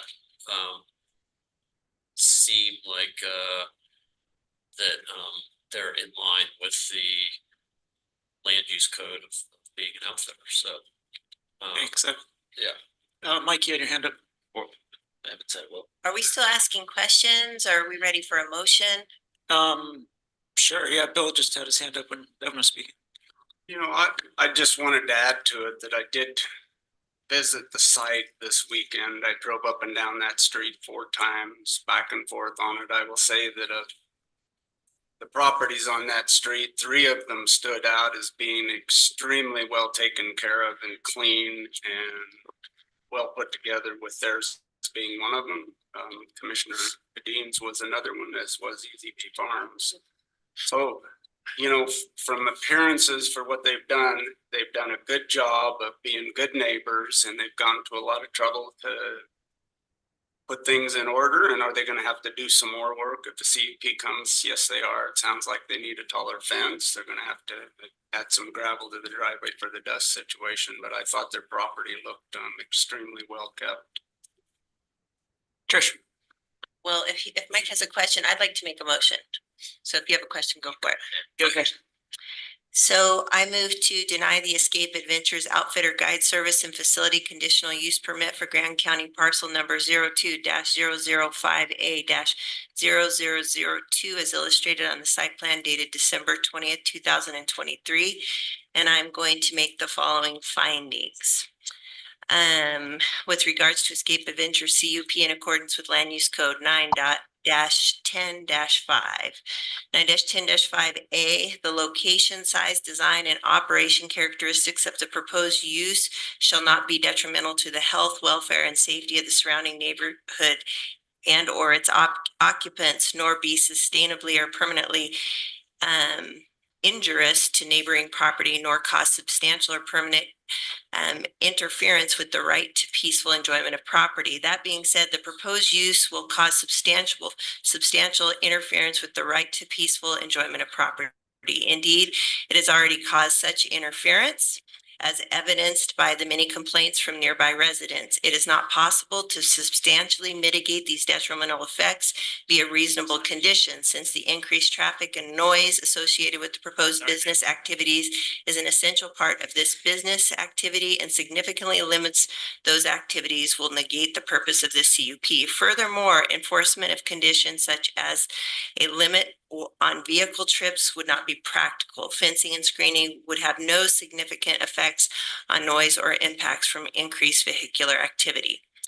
9-10-5C, the proposed use shall not have detrimental effects which cannot be mitigated on existing uses in the area and in the county through the creation of noise, glare, fumes, odor, dust, smoke, vibration, fire hazard, excessive light, or other injurious or noxious impacts. The applicant shall provide adequate mitigation responses to these impacts. Noting this, the proposed use will have detrimental effects through the creation of noise. These effects cannot be reasonably mitigated. 9-10-5E, the proposed use will be consistent with the purpose of the Land Use Code, the General Plan, and other statutes, ordinances, or policies that may be applicable, and will support rather than interfere with the use otherwise permitted in the zone in which it is located. That being said, the proposed use will interfere with the residential uses, which are the primary purpose of rural residential zoning. Indeed, it has already caused such interference during the period in which it has been operating without a permit, as evidenced by the complaints by nearby residents. The interference with residential use takes the form of noise, increased traffic, as discussed previously. It is not possible to impose reasonable conditions to mitigate these detrimental effects, as discussed. I have a motion on the table from Commissioner Hadid. Kevin. I'll second. We asked for one, maybe addition. Secondarily, in the motion request, if there was a period of time to cease and desist to commercial activities. I would be open to, I would say 60 days to cease all commercial operations and remove all the commercial related equipment from the property. But if commissioners want to give a slightly longer time, I am okay. I'm just wondering if maybe it makes sense to discuss that separately or have a separate. I just bring it up as a point because I know that's been stated. Yep. Pending this. Okay, yeah, it's already a complicated discussion. I didn't want to. So do we have a second? I seconded it, yeah. So I now just want to make some general comments if possible. Okay, Or you go ahead, first. No, go ahead. Okay, so just to reiterate a couple points, this activity has been detrimental to this community for a while. I was one of the neighbors that did file a complaint because it was so extensive. It wasn't one truck driving up and down occasionally. It was a lot of trucks and trailers and additional vehicles moving pretty fast, which was the bummer. When I started complaining, I think they just varied their traffic pattern and began to go down Chapman. So I'll just state that. To me, the CUP of Easy B is, and I want to note that CUP was also contentious. But it is supporting local ag, and that farm stand has had, in my mind, watching very little impact on that neighborhood. I'm going to go through these. Overwhelming majority of the neighbors have opposed this commercial operation in rural residential zoning. They have done a great job of going around and getting signatures, and you've got the majority of neighbors' names on that petition. And I think going against neighborhoods is a really bad look at the county commission. I'm going to state that. I'm going to very adamantly talk about quality of life. And I want to state, and I'm going to be pretty blunt here, 5 commissioners live inside the city of Moab. 2 of us live out in the county. I appreciate we all have different agendas of where we want to live and how we want to live, but the people that have chosen to move farther out in the valley have chosen that for a reason. We want solitude. We want refuge from the hustle and bustle of the county. We want pigs. I'd go for a pig farm any day. I raise pigs. That's the life that we've chosen out there. And to me, it's egregious to have commercial properties move into my backyard illegally. I'm just going to state that. That's not why I moved out there. And I moved out there 20 years ago, not to Easy, but I used to live on Heather too, and Juniper. I've always lived outside of the town of Moab. I want to support local businesses, and I want to make this really clear. This activity is not supportive of local businesses, and here's twofold. One, we have individuals that own commercial property. They're paying commercial property taxes, and now we have people vacating that commercial property so that they can invade rural residential zones, and they leave them, and now you have commercial property that's vacant. I'm not talking about Escape Adventures. I'm just saying in general, because note, this is going to set a precedent. 2 is you have other outfitters that can no longer compete. They're having to, you talk about Western Spirit. I can name endless bike companies that have had to, they're paying commercial property prices, and they can't compete if you're undercutting them because you don't have to do that. So we need to support local businesses, and this does not do that. I'm just going to state that adamantly. We cannot mitigate the impacts of what this is doing to this neighborhood. This is setting a precedent that is, we will see these coming down the pike. And like I said, there's more coming. I'll tell you that. I know it. I know of the complaints. I get a lot of complaints about businesses running out of neighborhoods, and there's more coming. And we start doing this, it is a mess. I adamantly support that you guys are housing your guides, you're housing other people in the community, but I don't want to mix the two. That's great that you're doing that. We're all, the whole neighborhood's fully supportive of people being housed in that community. And like Marcy said, I think she did a good job stating they're a part of our community. A business is not. It is not. And then the last thing I'll state, which to me is, you know, this CUP follows this property. We've just now handed them an elevated right that now they can turn around, sell it and go more money, even more money. So we need to be very careful. That right just expanded that property value exponentially, and we don't know what's going to come next. So as a commission, we need to be extremely careful about what we're doing. And mind you, and I'm going to remind you of what's happening in King Creek right now. So think very carefully. Bill. Yeah, that's a lot. I have a lot to say. I've been dealing with this for a long time. I believe there's three structures out there that were under construction, and we all know how contractors like to get to work late and leave early, and they're in a hurry to get out of there. And I believe that's a big part of that mitigation of that traffic that was out there that now construction's done and gone, why things have tapered out quite a bit. And I spoke to one of the neighbors out there that haven't really seen any issues with the traffic out there since that happened, since the construction stopped. In my drive up and down that street, there's a piece of property that has a construction company with an office set up on it, equipment storage, trailer storage, just as these people are trying to do.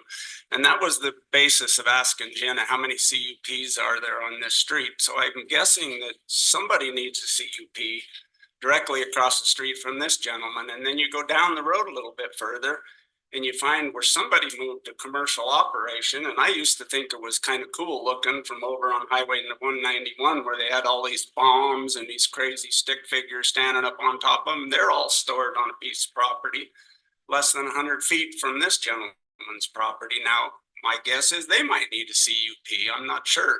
And you go down a little bit further, and I think maybe even that gentleman is storing abandoned homes from the look of it. I can't quite tell. An old farm equipment. Does he need a CUP? I don't really know. But what I'm trying to say is that there's all kinds of stuff going on that street, if you want to call it illegally, or it's just people who are trying to get by. And so I want to know, are those people on their signatures on this petition? I want to know, is that contractor that's storing equipment there, did he sign this petition? Did the people storing the bombs and all that equipment? And if not, let's move on. I call for a vote. Actually, Mike had a hand up for, okay, Kevin, yeah, thanks, Bill.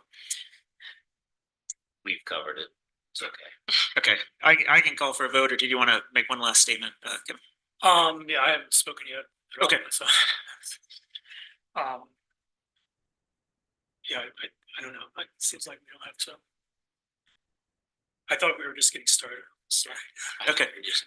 I guess I'm in favor of Tricia's motion, but I wanted to make but I do want to say that I think everyone involved in the situation is probably acting with good intentions and trying to do the right thing. I just want to acknowledge that. So I don't agree with, you know, casting doubt on the motives of people on either side.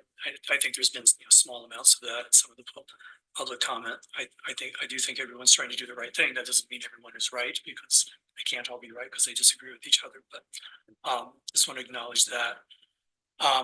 And I also think that, some of the issues here go beyond just this particular street and this particular property. I do think that, land costs are going up in the valley, and that includes commercial and residential land. And people are going to be looking really hard for cheaper alternatives. And I think if we start opening the door to things like this, we're creating a lot of headaches and a lot of noise and disruption in neighborhoods down the road. So it goes beyond just this particular thing. And I guess I'm interested in reasons that, they're kind of more general, so that we can make consistent decisions as we go down. So I don't agree with everything that Trish said. I think my list of reasons for this is kind of smaller. And I know people won't, vote against it just because they disagree with one of the things Trish said, even if they agree with others. First, I do want to point out, we've all recently been through the CUP training. And if we're going to disapprove this, we have, there's some really narrow grounds that have to be satisfied.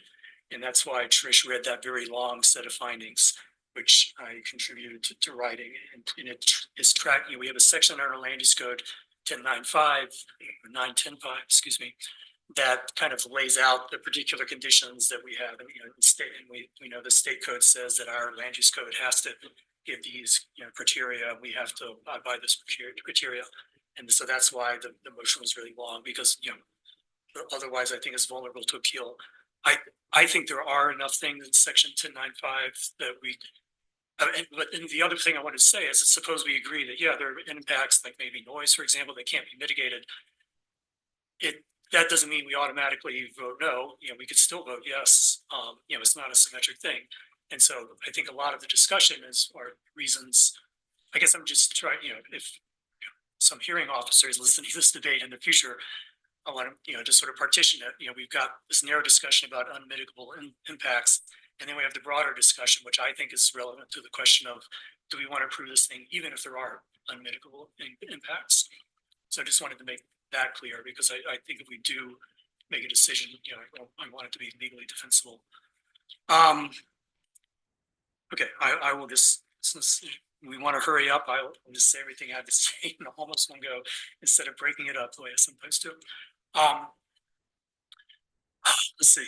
So in particular, one of the provisions in our section 910A is, conditional uses should not cause substantial or permanent interference with the right to peaceful enjoyment of property. Another one says, it should not create detrimental effects through the creation of noise. And another one says, I'm just hitting the highlights here, a conditional use should support rather than interfere with the uses otherwise permitted in the zone in which it is located. And I think there are impacts that pretty clearly violate all three of those. Some people might quibble with the second one, that noise is kind of hard to measure, but I think it belongs in there.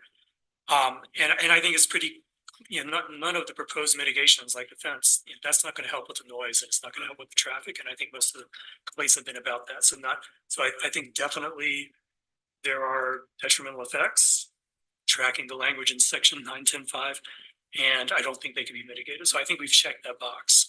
So I'll stop talking about that. And then, but maybe we should approve this anyway, because, we need places for businesses to thrive, or, it wouldn't bother us if we lived next door. So what's wrong with these people, or something like that. I think there's a lot of, one of the points that was made today is maybe some of the noise wasn't intrinsic to this conditional use. It was maybe some of it was construction noise. Maybe that's true to some extent. It's hard to know. I think you'd have to be out there day after day to really get a feel. I have not attempted to do that, but I am impressed by the fact that quite a few neighbors have complained about this and signed a petition. And it seems like it, on the scale of, Grand County complaints about, things happening next door, this is scoring pretty high. And so I think, with some proposed conditional uses, if they had kind of done things the right way and applied first and then started doing it rather than start doing it and apply after the fact, we'd have to be predicting the future. But in this case, we've been doing a live experiment out there, that they've been doing those activities. And it seems to me a very substantial number of neighbors don't like it. So that, to me, that's one of the main reasons. Okay, so I'll try to very quickly get through the rest of my list. I already mentioned that I think this sets a bad precedent for similar things in the future. I think the point about level playing field, and if we're going to let some businesses expand into residential areas, and we should let all similar businesses do that, I think that's a valid point. There's, a few years ago, we prohibited new B&Bs from residential areas. There was a lot of outcry about the increased traffic and noise, almost exactly the same kind of impacts from B&Bs. And we decided we were not going to permit any more I think most of us feel good about that decision, and I think this is very similar. I think there's since from the time I started campaigning and then all the way through the office, thing I hear over and over again is people don't like living here as much as they did 10 years ago because it's noisier, because it's more crowded, things like that. And there are aspects of that we just can't control. If increasing numbers of people want to come visit the national park, we're going to have more visitors, and we can't control that directly. We can't directly regulate UTVs. There's a lot of things we can't do, but there are a few things we can do. And I think those few things we can do, we should do, because this is something that's, a lot of our voters are very concerned about this. And I've been hearing that consistently for 4 years now. And I think, preventing commercial uses from coming into residential neighborhoods, that's just very basic. And I think we should seize every opportunity we have to keep a kind of a bright line there. That being said, I acknowledge that. Am I talking? Oh, no. Sorry. He was just motioning he'd like to speak next. Okay. I look forward to hearing you. And I appreciate your comments from before. That was helpful.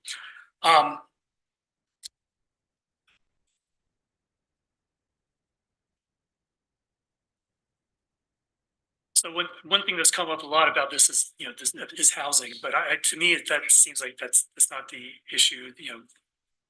The employee housing and housing for other people can be there whether or not there's a business thing. And, I prefer to, I think we really should be focusing on the commercial uses. I think that housing is not relevant. And the last point I'll make is the rural residential zone. If you look at our use table, this type of outward business is allowed in a few commercial zones, and it's got a C in the column for the rural residential zone. And we should be reminded, but why only rural residential? Well, remember the discussion we had just a few months ago about ADUs, and there was the idea that they should be allowed in the rural residential zone, but then a lot of us pointed out that in Grant County, the rural residential zone encompasses a huge variety of properties, some of which are pretty densely inhabited with 1 acre lots, and ADU on a lot of those lots. Others are in the south end of the valley and pretty rural and quiet. Maybe there's some silk farming going on. Others are just completely vacant properties like the swamp.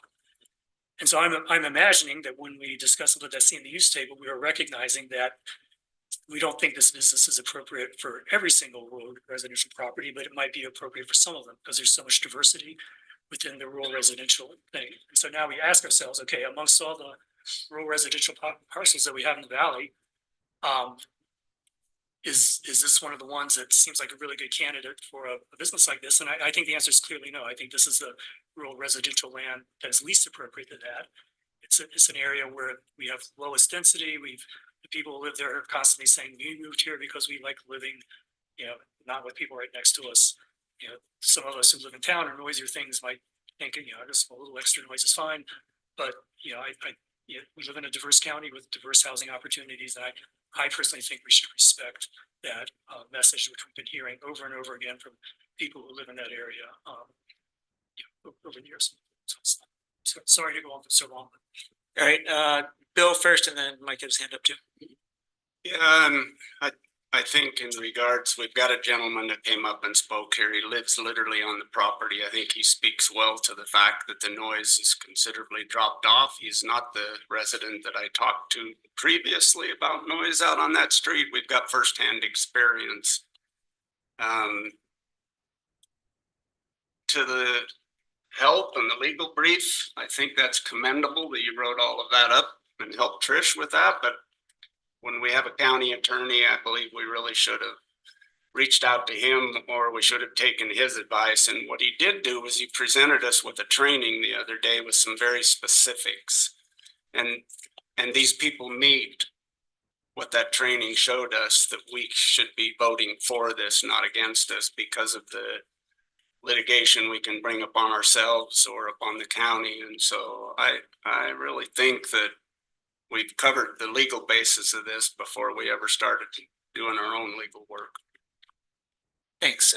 Mike? I'm a lot simpler than a lot of conversation right here. This goes directly to you.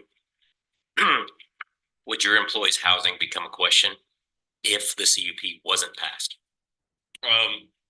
Possibly. Not, that doesn't reply on employment. That replies exactly on housing. Possibly, we would probably end up having to sell those properties to be able to afford a commercial property. Understand? That was my question. Thank you. Oh yeah, Steve. So a couple points. So number one, the document that Trish did read, to be fair to Commissioner Walker, he did provide it to me and I looked through it. I do feel like there are things in here that are defensible and sufficient, especially the first and third item. I would just note that those are, yeah, those, I think those are fine. I just want to give two cautions, just a reminder from our training. Commissioners have to be very careful about when we go out. We just don't want to look like we're gathering evidence, just not to say anybody's doing that, but we just have to be very, very cautious. And if we get to the second part regarding the ordinance violation, at that time, maybe we would ask Commissioner Hedin to based on that. And Sure. I mentioned that That's to fine. Chuck, but I don't think, and just to state it very clearly, it does not rise to the level of a recusal for this first issue, but regarding the violation, if that is a discussion the commission has, then probably best optics. Okay, thank you. So just those 2 points. Yes, of course. Okay, I think we've heard from everyone except for Evan and Mary. Care to weigh in, or before I call for a vote? I think before there was a motion, I kind of mentioned that I see that a lot of these impacts that we're hearing clamor about is would still be present, whether there was guides living there, whether there was police living there, or city market employees or whatever, that if they're providing housing, there's going to be people traveling back and forth to town. A lot of this sounds like it's focused on the traffic. And I think, in their application, they mentioned that in 2023, they were running 32 trips for the whole entire year. So with these multi-day trips, they're not, the application makes it sound like they're not running day tours out of there. They're not going back and forth. It's, not even one trip a week on average. So with the 32 trips a year, it doesn't sound like, it sounds like less traffic than if there was full-time residents or families living out there making all those trips back and forth.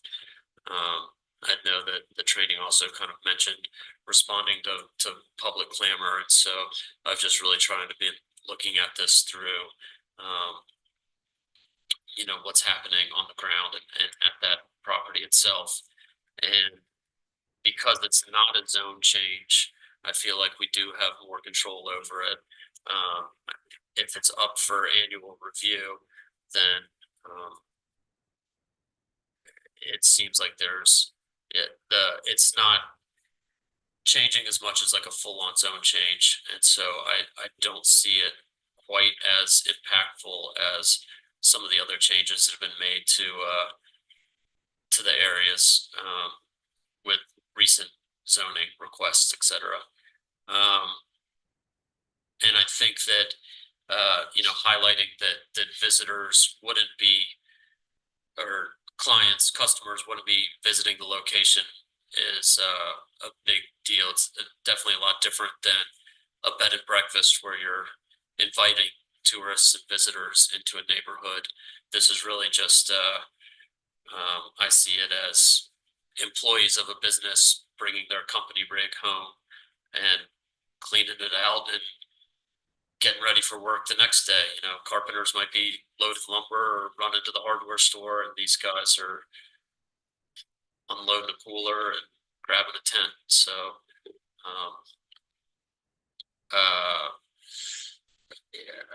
in terms of the findings and what was presented in the motion,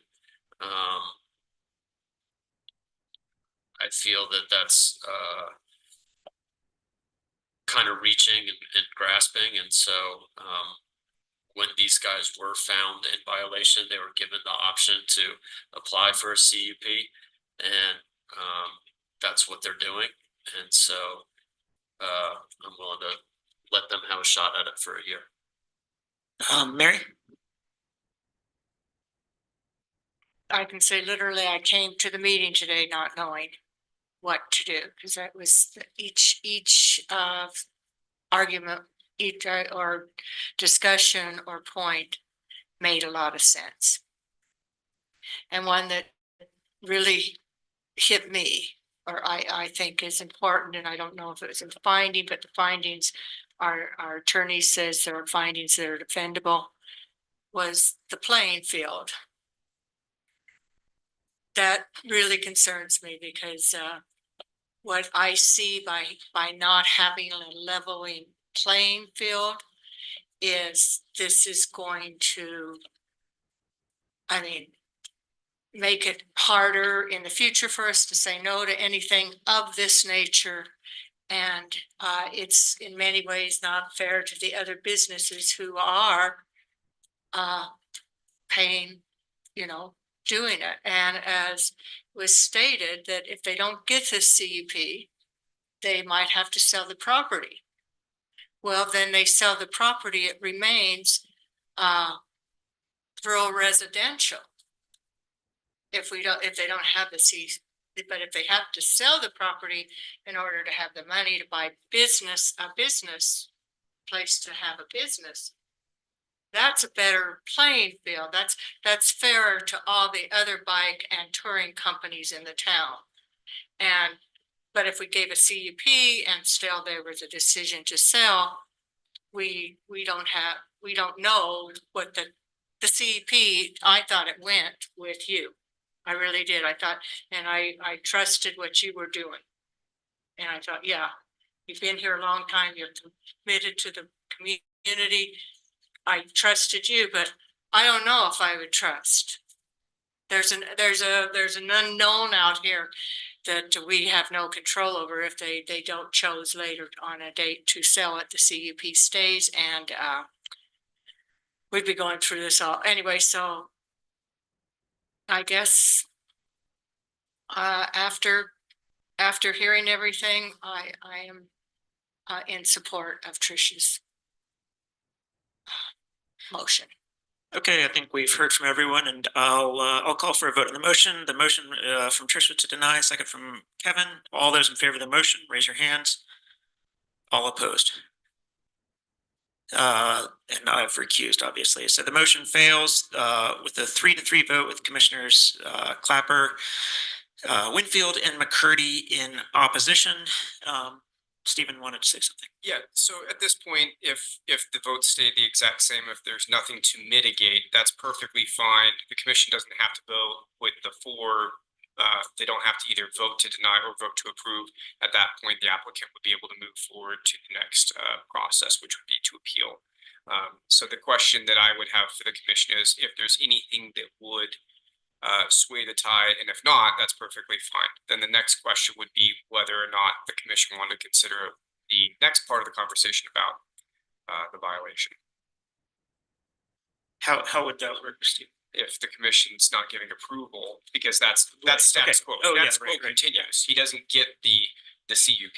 Right. So that's where we're at in this world now. Okay. So now, if the commission was saying that he needed to cease commercial activities within a certain period of time, I don't know if the commission wants to have that conversation. Is that on the? It is. It's on the specified motion as well. Ah, okay, gotcha. So is it, I mean, is the failure of a vote, I mean, you know, we've got these ties, so Sure. should we also make a motion to approve it and have that one also fail 3-3, or does it? No, it doesn't. Status quo continues. He's just not given that extended right. Okay. So he doesn't need, we don't need a floor majority either one way or the other. He just doesn't get to receive that conditional use permit.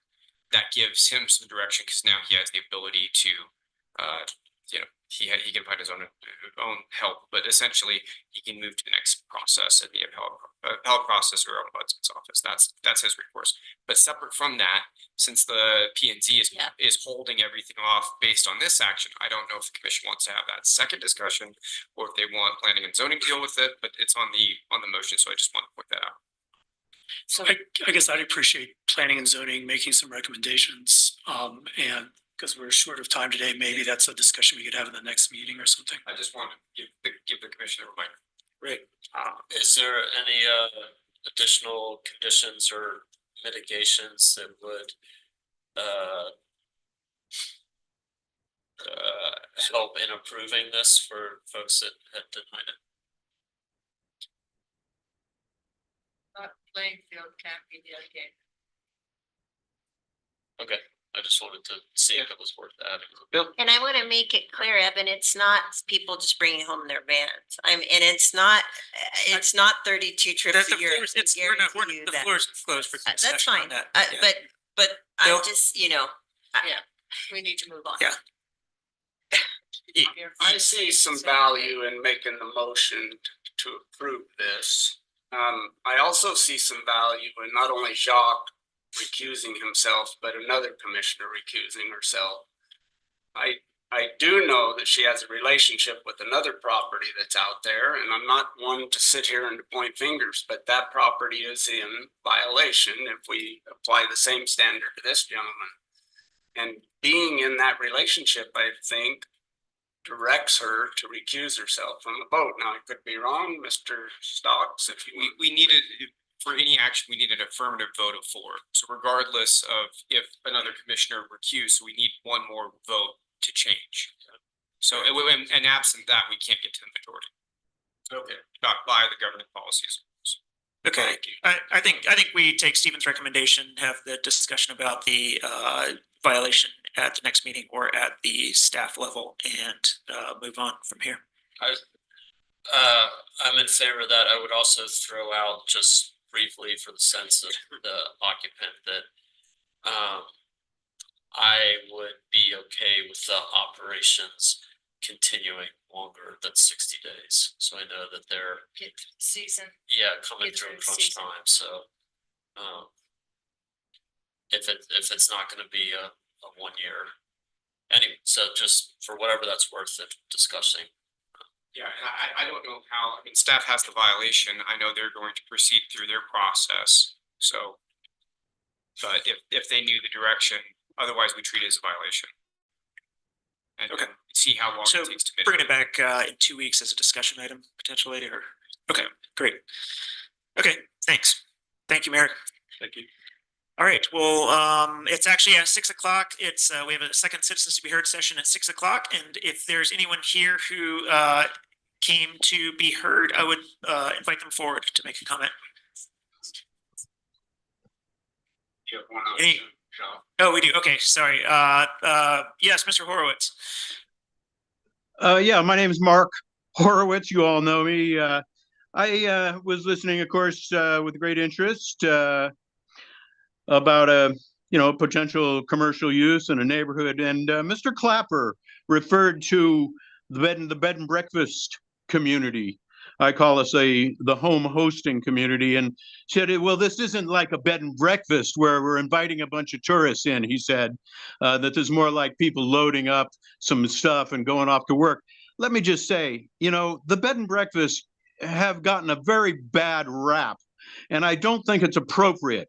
I've run a bed and breakfast here in Grand County for 25 years, and no one has ever complained about any of the comings and goings. We, as Ms. Gisler pointed out a number of years ago when she was whatever she was, you may recall, she said, the bed and breakfasts we don't take up housing like the unsupervised overnight rentals. Excuse me, the 25 bed and breakfasts in Grand County, we don't take up housing like the 450 overnight rentals. In fact, we live in our home and we invite guests in, and we, as Ms. Gisler points out, spend our money more directly here. We attract the tourists who are quieter and more responsible. And I just don't think it's fair to hear you suggest that the bed and breakfast community, the 25 licensed bed and breakfasts, are some kind of business in a neighborhood. I think if you refer to comments from the past of bed and breakfast owners, none of them get complaints. It's the overnight rentals without supervision that get complaints. So if you're running If you're concerned about businesses in neighborhoods, it's, oh, I see my time is coming up. Yeah. Okay, well, listen, Got 1 minute, 1 minute, Mark. then you have 30 seconds. Continue your thought. Please. I guess, as Rumi points out, it's the message is not written in ink. It's read in the purity of the page, between the lines. I hope you've heard my message tonight. I think it's lousy of you to diss on the bed and breakfast as you have made us legal but non-conforming. I don't know. I just don't think it's fair, considering that all the complaints are about the 450 unsupervised overnight rentals. All right. Well, thanks a lot. Good luck to us all, because I feel like that's all we've got is luck on our side. Thank you, Mark. Anyone else in the chamber here to make a comment at this time? I don't know. I just don't think it's fair, I'd like to considering that all the Next. All right. Back online. Was that somebody who was looking to make a comment on Zoom? Oh, Anna, usually we just allow one comment per session. And we're also time strained right now, so I appreciate it. Sorry. Anyone else here for comment? Dave. I have to apologize for not being very well organized in my comment. I been trying to keep my mom alive. Been to Provo and just got back a few minutes ago for some medical things. There's a lot been happening lately. I feel like private property owners are under attack. I feel like my family's under attack. I feel like most of this is probably a result of the Cane Creek thing. I see this all the time. Every time some new, I remember Cloud Rock. I think Cloud Rock was kind of the first I experienced. I don't know how many of you were even here for Cloud Rock, but all of a sudden there's this organized bashing happening over people who own property. And and people who develop property. And I feel like as a member of a family who owns property and as a member of a family who develops property, I don't know how many of you know, but my family, I came home from school and other things to do the Rocky Road, Kalina Heights development years ago. And that's providing really nice housing for a lot of Grand County residents now. It was pretty much, I believe, all sold under market value to the people who first lived there.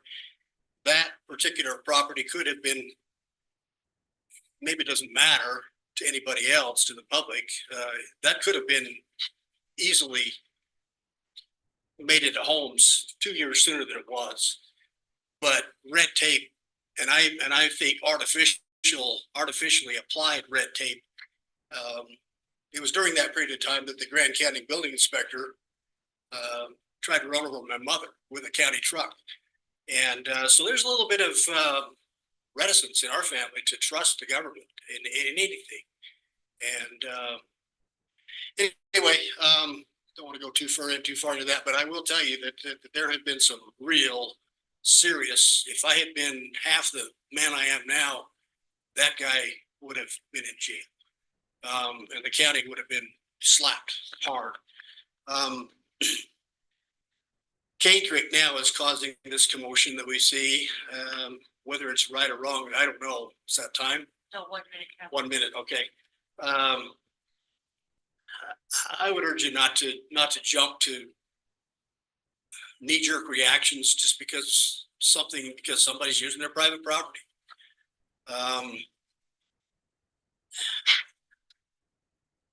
6 weeks ago, I was talking to Kevin outside the door. You know, I did some work for Kevin. We were kind of friendly at one time. Kevin asked me how I was doing. I said, well, I'm not doing really well.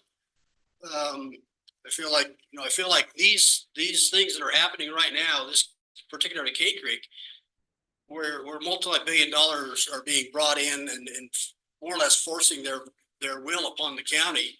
That's all a direct result of the way the citizens have been treated. Citizens have not been helped and allowed to use their property to their benefit. And so therefore, it's had to go out of the hands of the citizens who can't afford it, who can't afford to fight all this artificial nonsense. And other people have had to come in here with billions of dollars and just make the county do whatever they want. You know, that didn't have to be that way. And it's still, it could stop with Cane Creek. But I don't have a lot of faith in that happening. But I've, just for example, we own almost everybody knows where our land is. We bought our land mostly in the 60s. Dad had in mind building a development like Canna Heights, where some of you live. And now I feel like it's a, you know, certain people are trying to make sure that there will never be another Canna Heights. And I'm not so sure that it's not just to get their own property values increased, because when something's rare, it's valuable. And I don't see any reason at all why, you know, a place like ours couldn't be a really nice place for people to come and live. And so anyway, that's not everything I wanted to say, but maybe I'll come back another time. And I hope you all get to caucus night. And I somewhat resent the competition with caucus night. I almost feel like that's deliberate. But anyway, I'm going to go. See you guys. Thank you, Dave. All right. Chris, I do just one public comment per session at this point. You have 30 seconds. I didn't let Anna have her 30 seconds, so yeah, thank you. We have a very tight agenda. 3 things to go on. Thank you. Okay, so we have 3 more items on our agenda. I'm going to move agenda item number 6 up. This is very timely. Mary and I are going to Washington, D.C., and I think it's of utmost importance that we have this. We've been asked for this item from Congressman Curtis, so I'm going to move that up. It is resolution requesting the transfer of Moab Uranium Mill Tailings Removal Action Project, UMTRA land to Grand County and the city of Moab. And Mary, would you present that? Yes, hopefully everybody read it. It wasn't very long. So I am going to make a motion. I move to approve the resolution requesting the transfer of the Moab Uranium Mill Tailings Removal Action Project to land to Grand County and the city of Moab. And I want to have this, I want to change it, the therefore slightly. And I will send it to you, Gabe. I would like to change this therefore to now therefore be it resolved by the county legislative body of Grand County does hereby support and request the automatically 480 acres of the UMTRA Moab site be transferred to Grand County and the city of Moab in a joint ownership upon completion of the Moab UMTRA project. Thank you. Yes. I'll second. Thanks. Okay, discussion, and I'm part of this. This was something that you guys might know, Mary and I are going to Washington, D.C. with the mayor and with Councilman Taylor to talk about the UMTRA tailings pile with various national lawmakers. Our own Congressman Curtis has indicated that he would be willing to put forward legislation to further this request by Grand County and the city of Moab that we may retain local control over the UMTRA plant. And his suggestion was that a joint resolution between the city and the county would be very helpful in that. Any further discussion? Yes, Bill.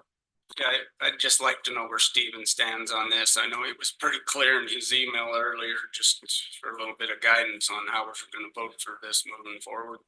I decline to comment.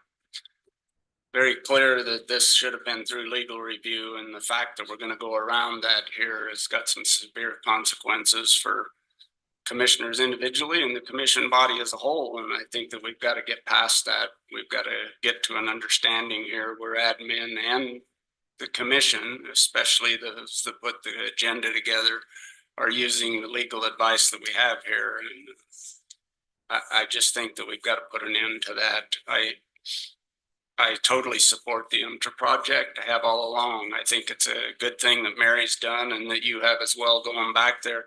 I do question idea of it being a joint ownership with the city, and I guess the reason I question that is it seems like the county budget is what's paying for city individuals to go back for this process, so It's not county budget, it's from the state. it's state money that's paying for everybody to make those trips. Great. Yeah. So the State state's money, it was a grant given to us Right. years ago. The But- only way we can spend it. Yeah, that's correct. fine, but again, this has got to go through legal review. Thanks, Bill. I just wanted, Bill mentioned things going on the agenda and that controversy, and I do agree that, we should work harder to get a smoother process, and I think I have renewed motivation to try to make that happen. I think, it's also an issue with staff, and I think up until now, we're letting staff take the lead, and maybe, some of us should get more involved just to try to get to a resolution. So partially agree. Mary? I want to make this real quick because I want to get to the caucuses, but we have support. We have just in December, as a county council, approved a resolution without it going through legal review.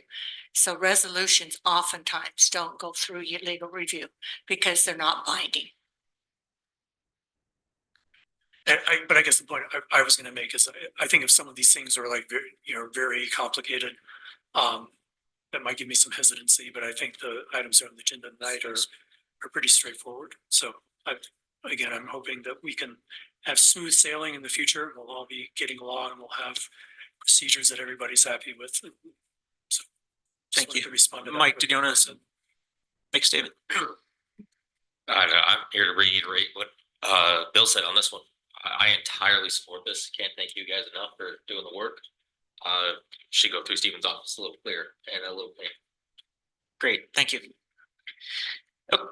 Okay, anyone else want to make a comment before I call for a vote? All right, I will call for a vote on this motion to approve. All those in favor, raise your hands. And all those opposed. Abstaining? Okay. Is it possible to move number 5 up? And the only reason I'm asking that is that grant is due on the 15th. Yeah, let me finish this one off. Okay, so the motion passed 5-1 with Commissioner Winfield in opposition and Commissioner McCurdy abstaining. On request, I'll move item 5 out, outdoor recreation grant infrastructure application FY 2024. Trish. Oh, thank you. So this is just that I am applying for a grant for OSTA. I've actually applied for this grant before and failed, so hopefully I won't this time. So this is through outdoor recreation grant for infrastructure via the Utah Division of Outdoor Rec. The goal is to build an archery range out at OSTA in the very, I guess you'd call that southeast corner.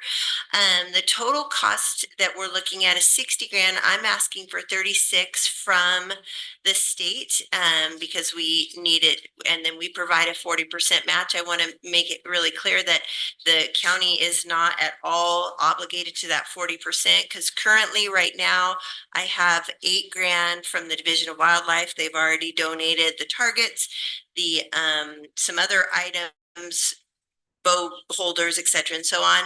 Backcountry Hunters and Anglers has given me 5 grand, and then the remainder I'm just going to be working with local contractors to do dirt work and build structures.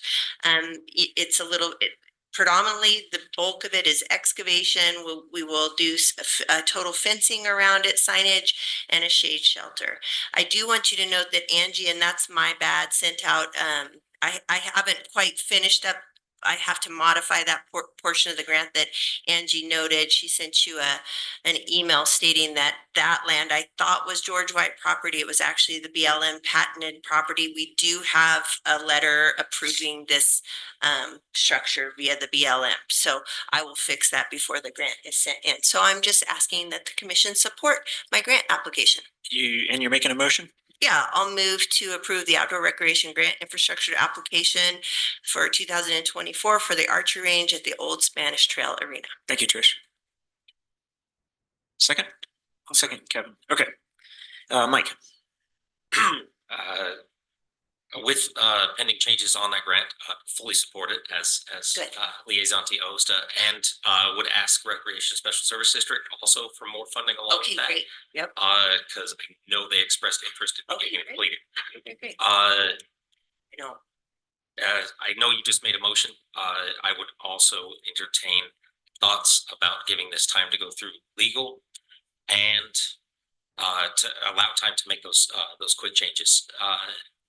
But if it's a timeline, I understand, but I would be very interested just to clean that up. I mean, I guess we can approve it under the conditions that Stephen looks through it and I make those modifications. Is that acceptable? Pending legal review, and I need to make those modifications before we send it to you, Stephen. I'm good with that. Okay. Yeah, thank you. Togetherness. Great. So I have a motion on the table and a second. Any further comment? Call for a vote on the motion. All those in favor of the motion, raise your hands. And the motion passes unanimously. Guys, fingers crossed. All right, we we'll move on to the last item on our agenda, item number 4, resolution initiating proceedings to amend the Grand County Land Use Code to revise zoning districts and use table. Elisa. Thank you. Try to keep this short. So before you is a resolution to start the process to amend the land use code per state code. We have the opportunity to do this for a period of 180 days or 6 months. This would allow staff and the commission the time to take a comprehensive look at the uses that are permitted by right or are allowed with the CUP under Article 3, and also take a broad look at zoning throughout the county to ensure quality and orderly land development that aligns with community values and that can also be, I think most importantly, supported by existing levels of service. The scope of this would be pretty broad, including looking at outlying areas of the county. We will be engaging the public throughout this process and providing up-to-date information on what changes are being considered. We will do this by creating a project page on grandcountyconnects.com and keeping that updated with a list of the land use code updates that are being discussed. We'll have a form up there for folks to provide comments, and we'll also be holding a series of open houses to engage the community and solicit feedback. Any public engagement dates or other information will be provided on grandcountyconnects.com, so people can go check there once we get going on this. Some land use code updates that to the use table, we've actually flagged in the past, just for example, looking at the uses that are not allowed in highway commercial that actually should be. For example, we had someone come in with a business license application for a floral shop just recently located on Highway 191 in highway commercial. And according to the use table, a florist shop would not be permitted. So there's several examples like that where there's just some wonky things with highway commercial. It also would be looking at the fact that that zone allows 18 units per acre of residential. And, you know, looking at that in relation to our upcoming future land use plan and the high density housing density incentive bonus program that we're going to be implementing or hopefully implementing soon. Would, you know, be something to be looking at concurrently with that. For example, another issue in the use table we've identified is to do with the limitations for residential dwellings and neighborhood commercial. Currently, neighborhood commercial only allows a residence on the upper story of a commercial building, and the draft future land use plan currently calls for allowing that to be a residence just on the property alongside a business. So that would be something to consider looking at. And let's see. We also have a whole slew of other code updates that are actually in progress or on the docket, including these needed updates to come into compliance with state statute, such as the accessory dwelling unit standards around internal ADUs, as well as other efforts that have already begun, including establishing the new water-wise landscaping standards, revisions to the drainage and stormwater management section, much needed. And then also looking at our dark skies ordinance, which the city just adopted recently, their update, and we need an update to ours as well. There's also some other problematic areas that we've flagged over the course of this last year and a half, such as the grading section. We don't have a real clear process for grading permits, and the language around grading is very confusing in our code. So we wanted to, you know, look at cleaning up that. There's a lot of updates. Many of them are just ongoing and may not be completed within the 180 days, but they'll be getting done eventually. So we will be kind of working with the Planning Commission, most likely starting there to get kind of a list together and then checking back in with the commission and, you know, moving forward with these updates as quick as we can. Anybody have any questions? I'm sure somebody does. Yes. Who would like to query Elisa? Mike. Has this been through legal review? I believe so. It wasn't me who actually put it on the agenda, but I was the one that was willing to speak for it. Stephen shook his head, so I'm guessing the answer is no, but I did send it to Stephen 11 days ago, and it's pretty short thing, so. Pretty short time. I mean, it's copied, we passed a resolution similar to this like a year and a half ago, and the language is just copied from that with some section numbers swapped out. Bill. I'd like to make a motion that we table this until it's had time to go through legal review. All right, motion to table from Commissioner Winfield, second from Commissioner McCurdy. Yes, Kevin.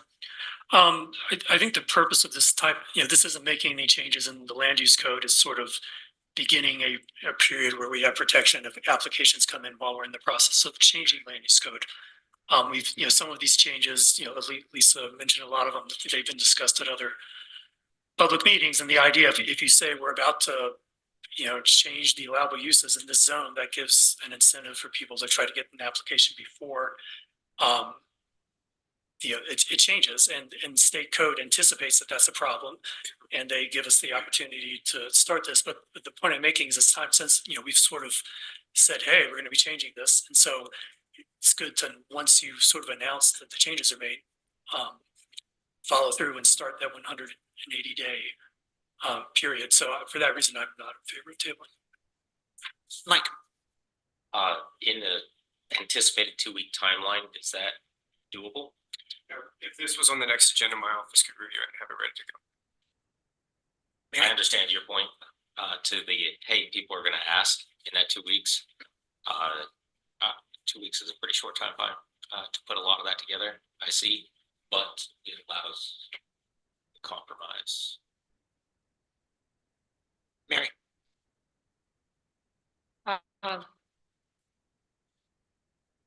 We haven't, like I said, we haven't always had our resolutions have oftentimes not gone through legal review.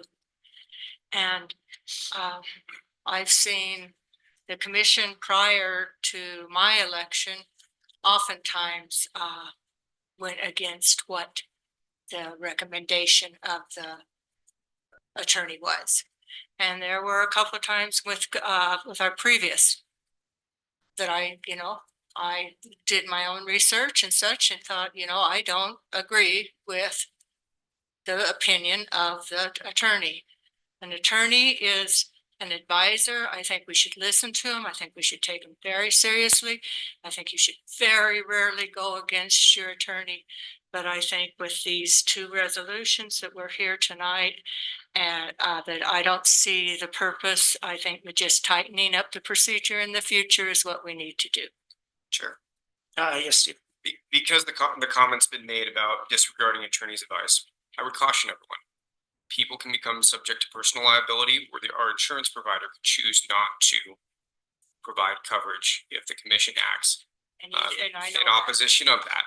So it may be an easy decision to make and disregard that. But I do caution everyone, because if there is litigation that's subject, this is what they review. So I would just urge caution. Thank you, Stephen. Thank you. Appreciate it. Be cautious. Said that. Yes, Bill.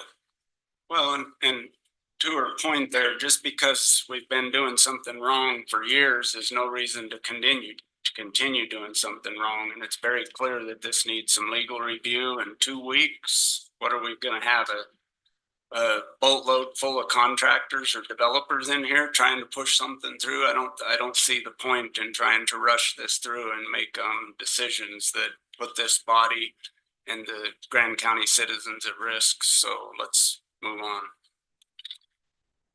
on. Kevin?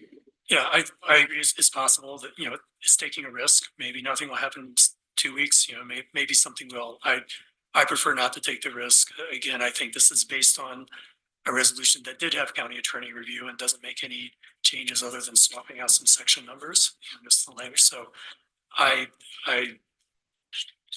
to me, it makes sense to go forward. And I think as to the larger issue, I am, you know, if it needs more time for the commission to try to make things go more smoothly with this legal review process, I am happy to put in the time, you know, try and, you know, arrive at a solution. I think we do want to solve that problem. So. All right, anyone else before I call for a vote? So there's a vote. There's a vote to table, yeah. Is that the table? For some reason, it's to postpone to the next meeting, right? Okay, that's what I thought. Okay, so, and I assume that's what you meant, motion to postpone, yes, of course. Okay, so, motion to postpone, Bill, you made that motion, correct? Yeah, and Mike seconded it. All those in favor of the motion to postpone this, raise your hands. And all opposed. Motion fails 2-5, with Commissioners Walker, Clapper, Hedin, McGann, and Hadler in opposition. Yes, Mary? I would like to make a motion to approve the resolution initiating proceedings to amend the Grant County Land Use Code to revise zoning districts and use table. I'll second. Motion to approve from Commissioner McGann, second from Commissioner Walker. Anything that hasn't been said that should be said?